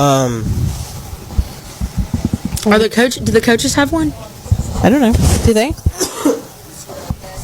No. Neither Stu nor Tyler have one, and Nolan doesn't have one. We gotta get one for Nolan. We need a goat pizza for Glenn. Like, call it the goat. Yeah, that'd be so good. Goat cheese, maybe? I don't know. He maybe not like that. I'm just thinking. Whenever I think about stuff like that, it's like you go with the classics, right? Yeah. Like something that just he needs the goat pizza. And what's really fun about those guys is they do love. When I talked to Nolan last, because I was having a little bit of a hard time with the last grouping, and so Nolan will ask the guys. Yeah. And so Reggie's somebody that hasn't had one yet. Another one would be like Charlie Risk.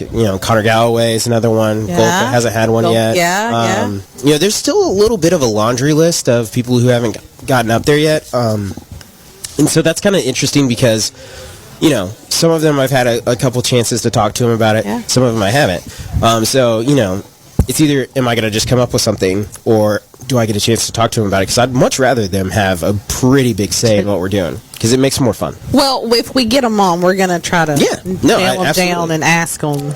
Yeah, and what do you want on your pizza? And they're not always pizzas. I mean, Schulte's has got one great chicken sandwich. That's the other one I've tried. Yeah. Oh wait, you've tried that one. Yeah. I've tried that, and I've tried Ernest's chicken sandwich. Okay. Yeah. Oh man, it is, good. And that was one that I got a chance to ask him about it straight up, and I was like, hey, I'm thinking, Nashville. You're like from a Nashville hot something. Yeah, and it's not really a Nashville hot as much as it's just a pure buffalo chicken sandwich. We're gonna have to get one, cut it up. Oh yeah, and so that's the thing is like it comes with fries. I mean, it is a lot too. Okay. And so it's a great setup for something too. I think one thing too I want to emphasize is that this is a very family-friendly atmosphere. Oh, absolutely. And I think a lot of times people kind of get tied into the name of places. Yep.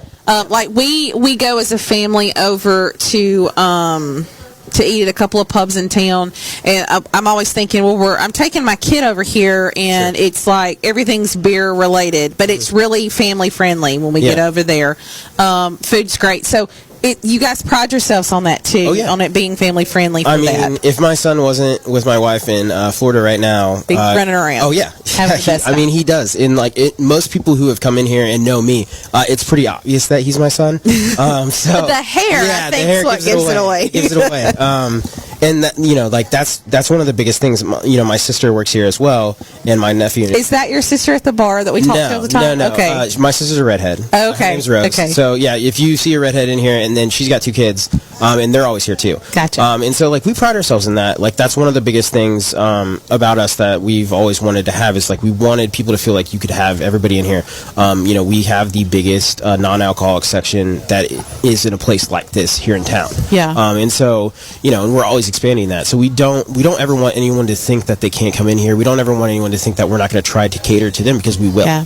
And so we're very much an all-encompassing grassroots kind of place. We want to be as much as part of this community as the community is part of us. I can't wait to bring Gabe here. He's going to love the food. The pizza, he's going to get a cheese pizza. Yeah, I know what's about to happen. He's probably going to get chaos. It's chaotically cheesy pizza. Yeah, he's going to get that. He's going to get that, and probably, or he might get wings. I don't know. My boy can chomp down on some hot wings. Yeah, my son eats the wings, and he loves pizza, but he will not have pizza here. And I'm like, why? I'm like, dude, what's wrong with it? And he's like, I don't know, Dad. it's kind of the sauce, maybe. I don't know. I'm like, buddy, you're not helping me here. I was like, I can change the sauce all you want, but you're not eating. Like you're here for Marco. You want Marco's. You want it's that Little Caesars. But I can. We can get close. It's not hard to mimic those. But that's funny.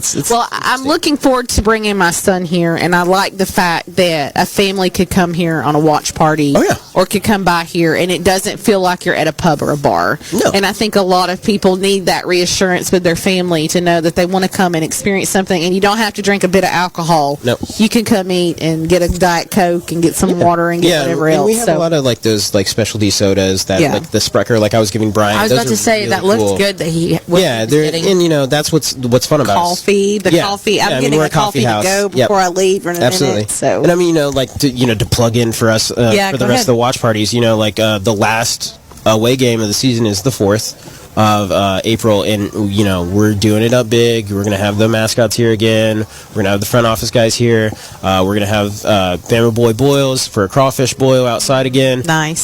So we very much want as many people that can be here to be here. Yeah. And even when the season's over, we're still gonna be doing all that stuff for the Havoc. We're gonna show up and still talk to people. I mean, we're letting Tim know that now. Well, I asked him whenever we got all this set up. I said, "No, we do this all year long." And, maybe one last little tidbit of a secret that I might let out is the fact that we are in the process of trying to do a collab with a brewery in Birmingham that might involve our teams. Oh, our rivals, our little brother. You might involve our little brother. Those little guys down there. And it'll be interesting because of the players being here that are going to be staying. Because we would make it over the summer to have it ready for the beginning of the year. And it would be a big batch where we would hope that we could get it in both arenas. So it would be kind of like a cool battle type of thing. Battle for Bama beer, Battle of the Breweries. Yeah, so we might shop that name a little bit. We might need to. I'm gonna have to bring my hockey beer stick that I bought. I mean, that could be a great challenge that we have. I'm gonna have to bring the hockey beer stick here. Yeah, I'll do that next time. I have one randomly. Yeah. Our elves showed up on Christmas and had put Coca-Cola in them because they weren't drinking. Smart so elves. Those elves had found the beer stick. So I can only imagine. Was it really Coca-Cola or was it sugar plum? It could have been cranberry. Could have been sugar plum. Yeah, but Santa's on the Coke cans. Oh, true that. And Santa in our household, he loves hockey. So he should. He has to. Right. So. Well, you had the beer run today. What are some of the things you got coming up? So basically, we're in the beginning of the F1 season. So every weekend, most of the time, I think there's the Japanese Grand Prix is this weekend. Okay. And then the next two after that, unfortunately, got canceled. But we have a lot. We always have tap takeovers. We always have trivia every Thursday. And so we've always got something going on. It'll be interesting here shortly in the summertime for our half-year anniversary, which is our customer appreciation week. We do a vacation beer school. That happens every day, and that's a VBS. It's a VBS of a different style. Is there cookies and Kool-Aid? So at this point, it's really interesting. It's semi-educational. So we've got we get a bunch of breweries in here, and we usually get the Havoc usually show up every year. The Trash Pandas show up every year, and then we start getting the football club showing up every year. And so it's just a fun time. Nice. We do it at nighttime. It's like a 6 to close type of situation. We sell tickets for the week. You get a shirt. You get a beer on us every day. And there's all these brewers that are involved. And it started out as a joke. It was just what could we do that's different? And we can have VBS. And somebody said that, and it was like, we can't do that. We'll get in trouble. And our owner just happened to be one of the times he happened to come in. He was like, well, when are we doing this? And I was like, don't say we can do it, because if you do that, then we're all gonna do it. And we're going to do it. And then it was, we had 17, 18 breweries in the first year, and we averaged about 16 people a night. Then last year we had about 37 breweries, and we averaged about 25, 26 people. Oh. And so it's like, uh-oh. might have make shirts and it's themed and you do crafts and you have games and you because VBS has crafts, games, and Kool-Aid and you learn and you're going to learn something too. So there's all the elements of a VBS, but just in a different light. Well, that was the first shirt I saw when I came in here the first time. It was that tie-dye shirt. I was like, that was the first shirt. I think I need it. Yeah.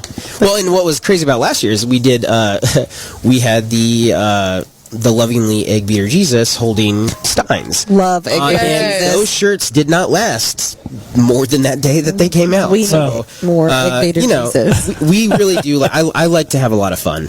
And I'm one of those people that if I have an opportunity to do something, I'm going to probably do it. And so, I'm always looking for new and fresh ideas. And I think that's what makes us fun, too, is we really do try to do things that are outside the box. And if we can make it happen, we will. When you talked about something being a joke here a while ago, I'm looking at the calendar here, and we were talking about doing this maybe every couple of weeks. Yeah. In 2 weeks, it's April Fool's Day. Yeah, so are you going to show up, or is that or is it maybe you go under a different name that day? We just change our name for the day. It's it's not Reekin Havoc this week. It's something different. Do what's his face and do the letters backwards. Yeah. Yeah, or you're going to tell us you're going to be here at at 6. You're going to start at 6. We're really going to start at 7. It's not really, because that's too late for me. I'm too old. I feel like you I can't do that. For someone to just say something. I can't do that. I don't know if that's you're talking about wanting to do fun things.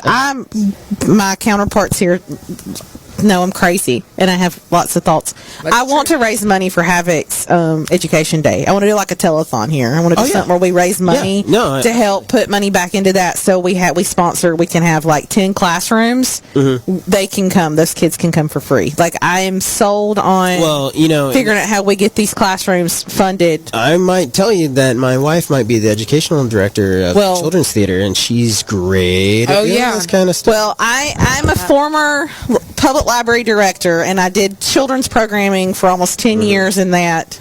And when I went to Education Day, I kept telling her, I was like, there is no reason that these kids, there should be no money. They shouldn't have to worry about it. And I know Nolan thought I was nuts when I was like, we can fund this. He's like, that's a lot of money. Yeah. I said, how much money? And he told me, and I was like, it's nothing. And he thought, I know he thinks I'm nuts. You think I'm crazy.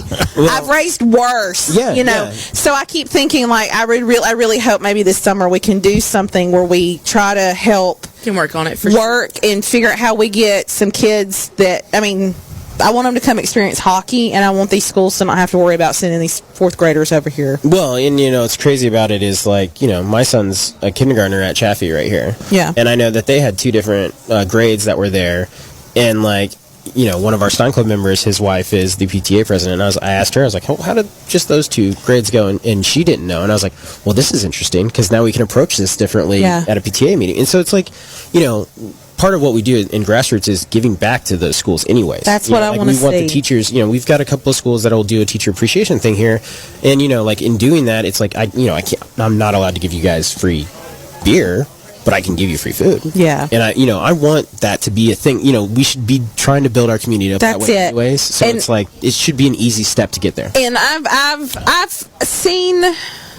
seen lots of numbers thrown out. With your words. I see your eyes. Why? People see my eyes. My coworkers say the same. My old coworkers say the same thing. I think my mom does. This is my head turning because I know how important it is to expose these kids to something like this, and this changes their life. I saw the picture of my little boy going to his first Havoc game the other day with his dad. He was 4 hours. I saw the picture of them that I'd taken of them walking in, and I remember how much that changed his life. Yeah. To be exposed to that, and we were grateful that we could take him to a real game. Mm-hmm. But I think about these kids sitting in the classroom who all they need is $15.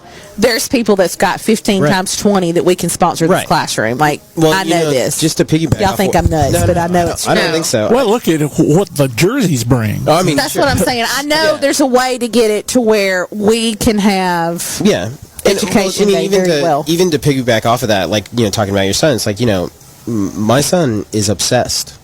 Truly. And this isn't just because I work for them. It's because of how great of a job they do in those moments. He's part of Kids Club. We're going next week. And so that does something, but him being there, experiencing it, dude, we play hockey every night. Look, I have to put up fights with him. I have to put up a fight to not, let him win because he's getting that good. But it's also because he's that much in love with it. My kid is 3 hours away when the choice is team mascot day, like wear your team colors. He's gonna have his Havoc hat on. Yep. I sent you guys that picture, I think. He had his Havoc hat on and he's got his Havoc jersey, and he's trying to figure out how he can get him a Reggie jersey to have at his home where he lives. Like, he's got one here. Like, he lives and breathes it. And I mean, we play hockey on the PS5 all the time. He can beat everybody in the household. No. I mean, like, it's the world. And so I think about, like, exposing them to these different things. What did that do for him? My kid is never going to play hockey, okay? He's got 2 left feet. He can't skate. We've been down that road. He understands it.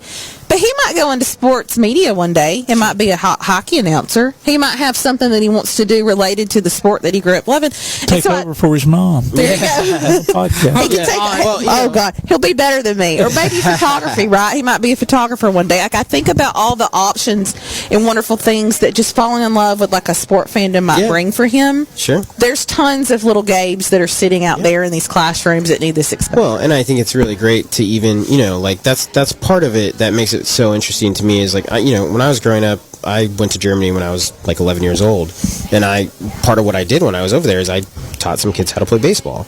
And it's like, it really changes your ability to see things in a more fun light when you have that way of, of doing stuff. And it's like, it's so interesting to know that all these kids that get a chance to go to these games, they truly fall in love with it. Like, they do.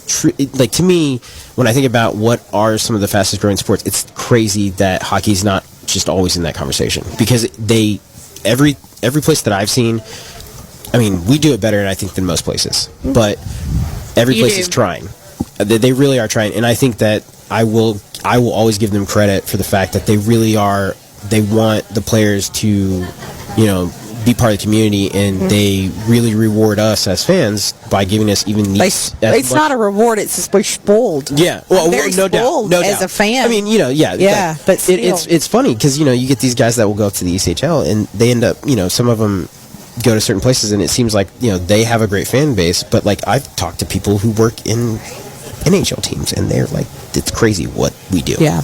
And so, even fans that I used to live in Seattle, and I watched the Kraken games, and coming to these Havoc games sometimes feels like a better experience. That's insane. And I'll stand behind it. Wow. Like, don't get me wrong, Tucker does great stuff.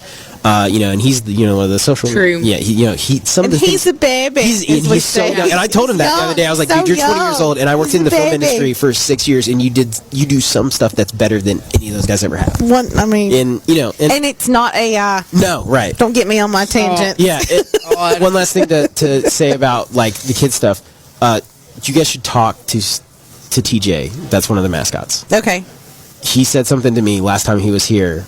That truly struck like one of those chords where it's like, dude, the fact that you said that and believe that makes me, like, appreciate what you do so much more. Because I was a mascot in high school just for the sake of it. But TJ literally said it is so crazy to him that he's been doing it long enough to have now seen babies grow up. And like, even for me, I right where I'm at, I can see in the 200s over here in the 201, that's where I used to be when they had me stationed up there. And there's a family back there that's in the back row that I've watched them grow up. Their kids grow up. Yeah. And it's like, it's funny, there's a place over here called Trumper Time. When I was at my last job, I watched them come through while she was pregnant twice. Yeah. And now I'm seeing her little boys over here. And it's like, it's such an interesting thing when you're part of that. And it makes you do things that are going to impact people in a better way than if you weren't part of it. And so it's so crazy to me to hear him say that, because it means that dude actually appreciates what he does. He loves giving back to these fans that way. And that speaks so much of the organization, that they can get somebody like that and they'll keep doing it. Yeah. And I feel the same way about the other guys. Those guys love this, and it's so fun for the kids to be able to be here for that. And it just makes me so happy that we have that kind of an organization. Did you just reveal a secret identity? Stop it. I didn't say his name. Can you scrub that from the record, please? I mean, it was a coded word. Yeah. We don't know what that means. I didn't say who he was. I just said he was one of them. Yeah. Or both. Or neither. Or all the things. We don't know what he's talking about. And we don't know which mascot. We don't know how tall or short or anything about that mascot. I know nothing Yep. Exactly. That's exactly. But do like Disney and But you know, sometime we need to get the mascot holders, the people that know those mascots. We should have them come on. I talked to the people that knew Big Al. I can't tell you yay or nay that they were Big Al, but they knew Big Al. Well, that's what Disney does. They can't tell you that they were Mickey, but they can talk to you. They can say we were friends with Mickey. So maybe we need to find Chaos and Ruckus's friends sometime. Yeah. And talk to Now, we had a former Big Al on Tailgate Talk one day. A friend? A former Big Al. Well, I mean, after so long, it's like you can actually tell people who you are, you know. Yeah. It's like you could just be like, hey, I might be Spider-Man. Never know. Tim, what's your... do you have an alias that we don't know about? No. Not anymore.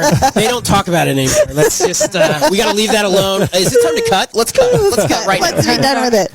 Well, if you see me pushing my Education Day agenda, I'm taking it up as my mantle that Tim and Catherine will kill me over. All heroes wear capes. I know. I have a feeling for those kids, and I don't know. People give money for kids, I only and we got to take care of it. I bought 2 tickets for one of my friends that's a teacher at a elementary school in North Huntsville. And, like, obviously I didn't see it, like, 2 tickets. You know what I mean? Yeah. But me thinking, like, 2 of those kids are up there because I bought them. Yeah. That's important. And that changes their lives. Like, I think that you have to realize that giving an opportunity to a child is the most important thing you can do. And until you give them the opportunity, you never know what potential they have. And we never will know what opportunities that were given to those kids that day. Now what opportunities and potential they have to do cool things because they got to go to a Havoc game for one day. And that changes. And people are probably like, hey, it's just a game. No, that was a full-fledged experience that changed some of those kids' lives. And without a doubt. And stuff. So that's my mantle I'm giving us. Soapbox over. Yeah. Soapbox over. Done with get over it. So we're gonna wrap up and take a quick break before we finally thank you for having me out of on here. for a slight minute or two. Well, we appreciate you letting us infiltrate every other week and That's fine. try some beer and some stuff. So Catherine, what did you try this week? Oh, you didn't try beer, did you? I forgot about beer this week. I was gonna get I think I was gonna get what Drew got, which was like something a green. Sour apple, lime, something. I don't know, some apple. I got the strawberry. Oh, it was green? It was solid green. Oh, so he got Secret of the Booze from Martin House. That's what I was gonna get because I said, "Oh, that's so cool." Isn't that crazy that you can just tell me it was green and it was a sour? It's on the board. I'm like, oh, unfortunately, I know. I got the strawberry flavored thing. So you got strawberry cream pie? It was good. I like also it. from Martin House. Martin House, just a quick push for Martin House. Great brewery. Everyone should try their stuff. Where's it located? Dallas Fort Worth. Oh, okay. Yeah. They're one of those guys that have come onto the scene and said, hey, guess what? We're great. Tim had a Diet Coke. Oh, yes. Classic. Okay. Classic. That's like, what did Clay have last time? The French Canadian Diet de Coca.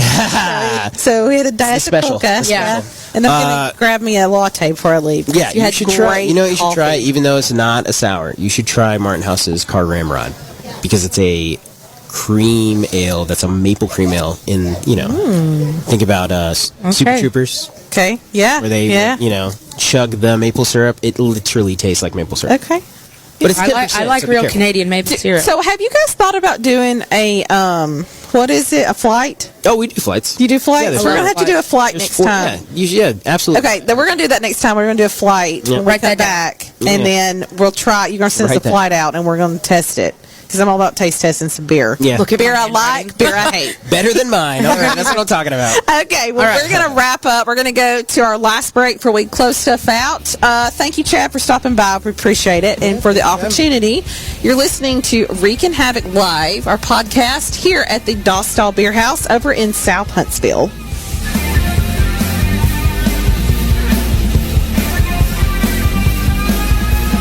If you love the Huntsville Havoc, leave us a voicemail with your name, how long you've been a fan, and even some of your favorite players. Call 256-434-RKKN. That's 256-434-7556. The Reekin Havoc Podcast.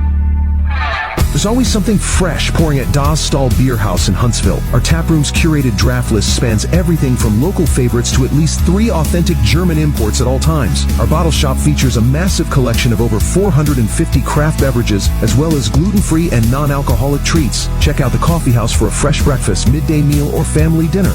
Stahl Bierhaus, 7914 South Parkway in Huntsville, open 7 days a week. Stahl Bierhaus, the official away watch party spot for the Huntsville Havoc. If you'd like to find the way to a healthier, more flexible you, look no further than Stretch Zone, practitioner-assisted stretching to help you achieve your wellness goals. The Stretch Zone method will help you gently and gradually increase your active range of motion with an approach tailored specifically to your needs. From basic back stretching exercises to sciatic nerve stretches, give them a try with a free 30-minute session. Stretch Zone, locations in Athens, Madison, Huntsville, Decatur, and Rogersville. Visit them on Facebook or online at stretchzone.com. My name is Joel, and I came to St. Jude Children's Research Hospital in December of 1987 to be treated for osteosarcoma, which is bone cancer. We didn't know anything about St. Jude. We didn't know what they meant, or that, when we got here, what we would do, how it would be taken care of. And when we arrived, we found out that my family wasn't going to have to pay for any of my treatment, not for my medicine, not for travel, not for housing, not for food. St. Jude was going to cover all that. St. Jude supported me in every way, from, taking that financial burden off my parents to making sure that all of my family was included in this time. St. Jude literally means everything to me. I get to go home to my family tonight. I get to cook dinner for them. That's what you're giving. You are giving us everything by supporting St. Jude. So thank you so much. Finding cures, saving children. Learn more at stjude.org. Hey, this is Travis Cahill, and you're listening to the Reekin Havoc podcast. We are back at the Stahl Bierhaus. We're going to wrap some stuff up here for our Reekin Havoc live podcast recording tonight. Again, appreciative of Chad and the Bierhaus here for accommodating us. Got some good food that we've had tonight, Catherine, I would say. I would yell. I mean, we try something different every time we come, and the good news is there's a lot of stuff on their menu. Yes. And I bet if we went back there and threw something at Chad, he'd just be like, sure, I'll come up with something. But we've had a good time, tried a few beers, talked to Wilson, wrapped up your experience that you had in the away arenas. And so we are coming up now, though. We're back this weekend. Finally. Yay. Hockey returns to the Rocket City, and first up is Roanoke. Yeah, so Roanoke, I don't know why, but I feel like they've been very quietly good. It could just be because I don't really pay attention to them. I kind of forget they exist, to be honest. I try to pretend nobody else in the series exists until we play them. So true. So this should be quite an interesting weekend, to say the least. We're pretty even with them on a couple of things. We played them just a couple of weeks ago, and we split a win and a loss with them. Yeah. And that was at Roanoke. So hopefully being in, our atmosphere, we'll be able to pull out, 4 points? Yeah, I mean, we're That's what we need. We're currently 5th in the league. Yes. And, our fall from grace has been just that. I mean, and I hate, and it is what it is, right? We can't dwell on these things, but it is part of it. We've played so well in the first half of the season, very consistent, very together. And it is not that our team's not jihading together. It's not that there's, turmoil on the team. These guys are very close. I think they have a very good mentality. But something has happened, and games have kind of piled up, and we've had all these losses. And so we have gone from being 1-2 to 5, and there are not a lot of points that are separating everybody. 3 points between us and second. That's it. And that's Pensacola. And so there's 1 point between us and Evansville, 3 between us and Pensacola, 2 between us and Pensacola and Roanoke. Right? Yeah. Yeah. Sorry, looking wrong. No, you're fine. There's not a lot of wiggle room. So when you've got 2, 4, 6 games left for the season, 6 or 7, yeah, and you have and you get how many points per game? I believe it's 2 if you win in regulation, right? Yeah. And then 1 if it's over, but still 2. There is no opportunity to give up points at this point. It's a win or die, and I'm not saying that we're not going to make the playoffs. But at the same token, there's not a lot of wiggle room. And so we don't really... knock on wood. She keeps knocking on wood this whole time, which is fine. But, I'm trying to just be really realistic in the fact that these are do-or-die situations where we could we've really got to pull our crap together, as I've been saying. And I was very concerned over the weekend. A lot of sloppy playing when it came to penalty minutes. We've talked about this a lot. Don't win games in penalty box. And was it Evansville last third period, like right towards the end? Things kind of got out of hand. Well, there was a bunch in that.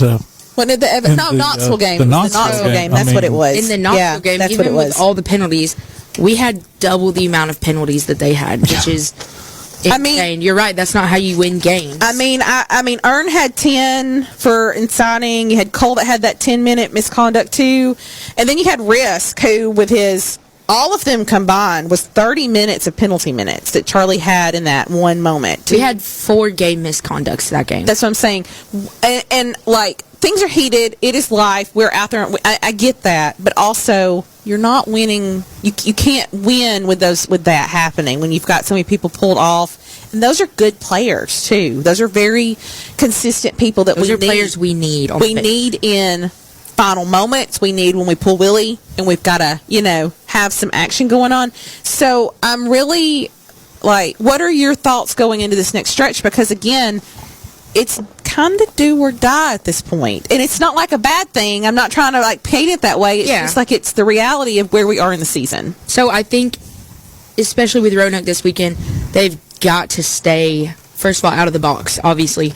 Roanoke has the best power play percentage, the most power play goals, and the most power play opportunities in the league right now. And they've got, I believe they have the best penalty killing. So, we have really good penalty killing as well, but we don't want to be in that situation. And we're a good team, and we're a good team. There's nothing. I mean, I'm not going to sit here and say that we're like sucking as a team at this point just because we've lost this game. It's not it. Like, we're a good team. Put us up with. We can play good. We can play the game. We can do what we need to do, but also we got to stay out of the penalty box, and that is the thing that I'm concerned about. The last time that we played them that weekend, it was quote unquote relatively clean from what I remember, and like obviously looking at the stats, that's my thing. And stat girl, yeah. And I know they're very aggressive, so I'm pleasantly surprised at the lack of penalties the last time that we played them. 3 of the top 4 leaders in penalty minutes are Roanoke players. Right. Luckily, we are not. Right. I don't think any of our players are even in the top 5. Yeah. They are also the top in penalty minutes as a team. We're second, but they have I think it's 400 more penalty minutes than us. And that's the difference between first and second. Yeah. So I really think the difference is going to be, I don't want to use the word stupid, but just stupid penalties. What do I say? The Nick Saban, it's the little things. Yeah. The little things that you mess up or what costs you the bigger thing in the end. Yeah. And I have to be honest, there have been times this season when it has been that little thing of a penalty, of a really losing my moment at the end, and it has cost us. I mean, it really has. It's pulled a player off that we needed in a very defensive moment when we needed to make some defensive plays, and it's been difficult. And it's hard, too, when we lose a person and then, and everything. So, not that any one guy is better than the other, but we have some key players that when push comes to shove, Stu and Ty throw them out on the field. And, on the field, on the ice, and looking at, Ern, Cole, and Risk, having all that at the end, if that had happened truly at the beginning of the second, what kind of momentum would have changed even more so if we would have lost them earlier in the game? Those are, I think, a big game changer for the Havoc is aggressive hits. I remember at the beginning of the season I was a little weary because there just wasn't a lot of aggression happening. Yeah. So when you've got players like Risk, Ern, what was the other one? Reggie. Yeah. Not having Ethan Lindsay, he's a rookie. Yeah. He's been a serious game changer this year. And he wasn't out because of penalties. He was out on the IR too. Yeah. So yeah. So things like that. I did hear. Oh, never mind. I can't say that. So aggression, like players like that, they're important players. Everybody's important, But missing out in on stuff certain like that, moments, you have certain people that step up at that moment. Is what you're saying. I agree with you. Yeah, and like little things. Both games this weekend, there was at least one minor for too many men on the ice. Yeah, those are kind of things that little mistakes. Those are the little little things little mental things that shouldn't be happening. But And like if I was in that arena at Evansville, I also would be so bored that I'd get on the ice. Well, sorry. Something's got to happen. Again, 6 games left in the regular season, and then it's do or die in the finals. There's no more once you're out, you're out. Like we learned our lesson the hard way last time, and I really don't want that to happen. I want us to bounce back from this, but everything I feel is kind of up in limbo, and it's kind of like they're going to have to choose their own destiny at this point. It's all in their hands. I don't think any of the fan base feels that they're not qualified or able to do it. I think we are a good team. We play well. When we play well, we play well. When we are on point, we are on point this season. I think back to my conversation with Lincoln Earn and him talking about how good the team was, and then like we've lost a few games, but I think back to him telling me that, and I'm like, he's right. We're good at some of the things that we need to do, but something has happened. And we're like losing our focus during a game, or we're letting one like really weird thing that happens kind of shake us up and losing our focus. And we don't have time for that. Yeah. And when it comes to ending the season and going into playoffs, we're knocking on wood. Yes, we have Wilson, who's a fantastic goalie. We're so lucky. You have to have a good backup goalie, and this weekend at Evansville with Proctor, he showed that he can be that guy. Yeah. His game was so good. And I didn't talk about that. Yeah. It was very good. I'm really glad, too, that we gave him an opportunity to kind of do that over the weekend. I'd like to see him this weekend or next. He needs to see how a home game goes for him. He does, especially knowing what could be coming up for him in playoffs. And also the fact that I think it's good to give the goalies a break every once in a while. I often feel like I want us to always play Wilson, but I feel like we play him all the time, and I should have asked him about, hey, do you ever get tired? I was going to ask him that because he has been a workhorse this season. And there were past seasons when we would see one of them on one night, and the next night we would pretty much know. I think that's we're not going to see him again. Is last year with having Wilson gone for a little while, and I think even the year before when we had Wilson and Robo, it was not goalie A and it wasn't goalie A and goalie B. It was goalie A1 and A2. Yeah, they could switch out. Yeah, we just haven't found that chemistry. Yes. Yeah, it could be Proctor, and we just don't know it yet. Yeah, I miss Max though. You weren't here when we had Max. You remember Max? I was here when Max. He was here for a little while, but not when he was Yeah.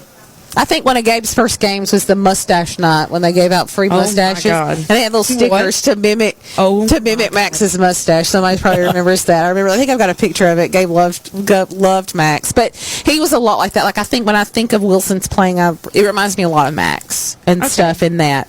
Very technical and stuff. So I've always really loved Max in that.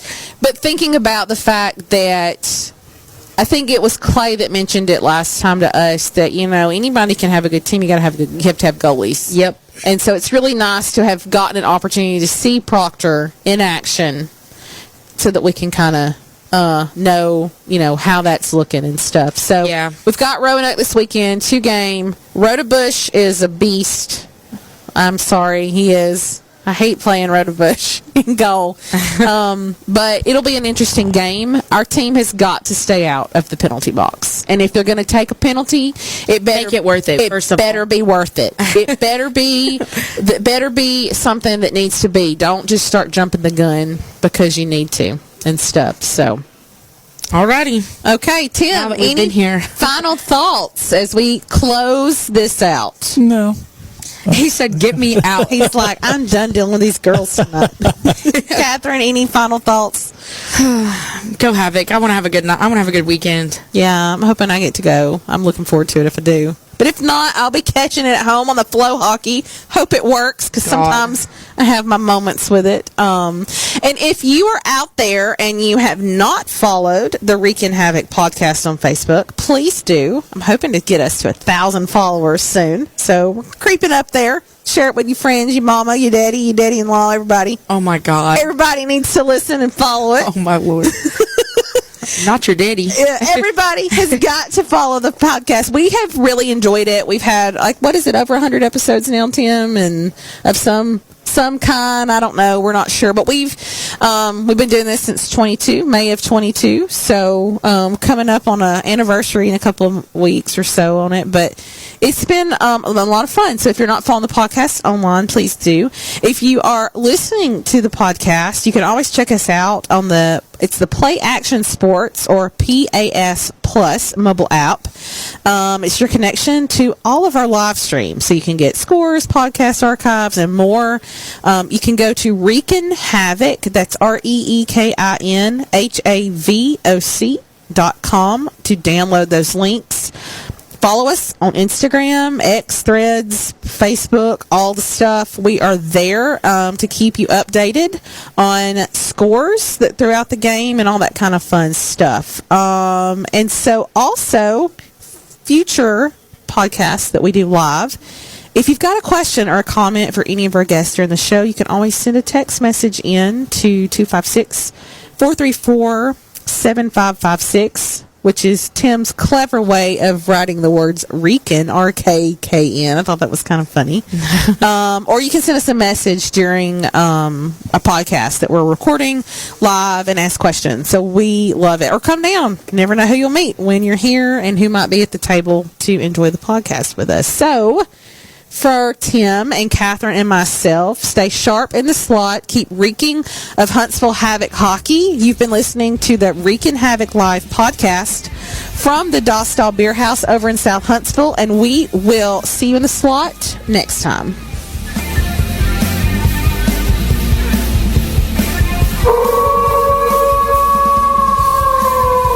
For tickets, official Huntsville Havoc merchandise, and more, go to huntsvillehavoc.com.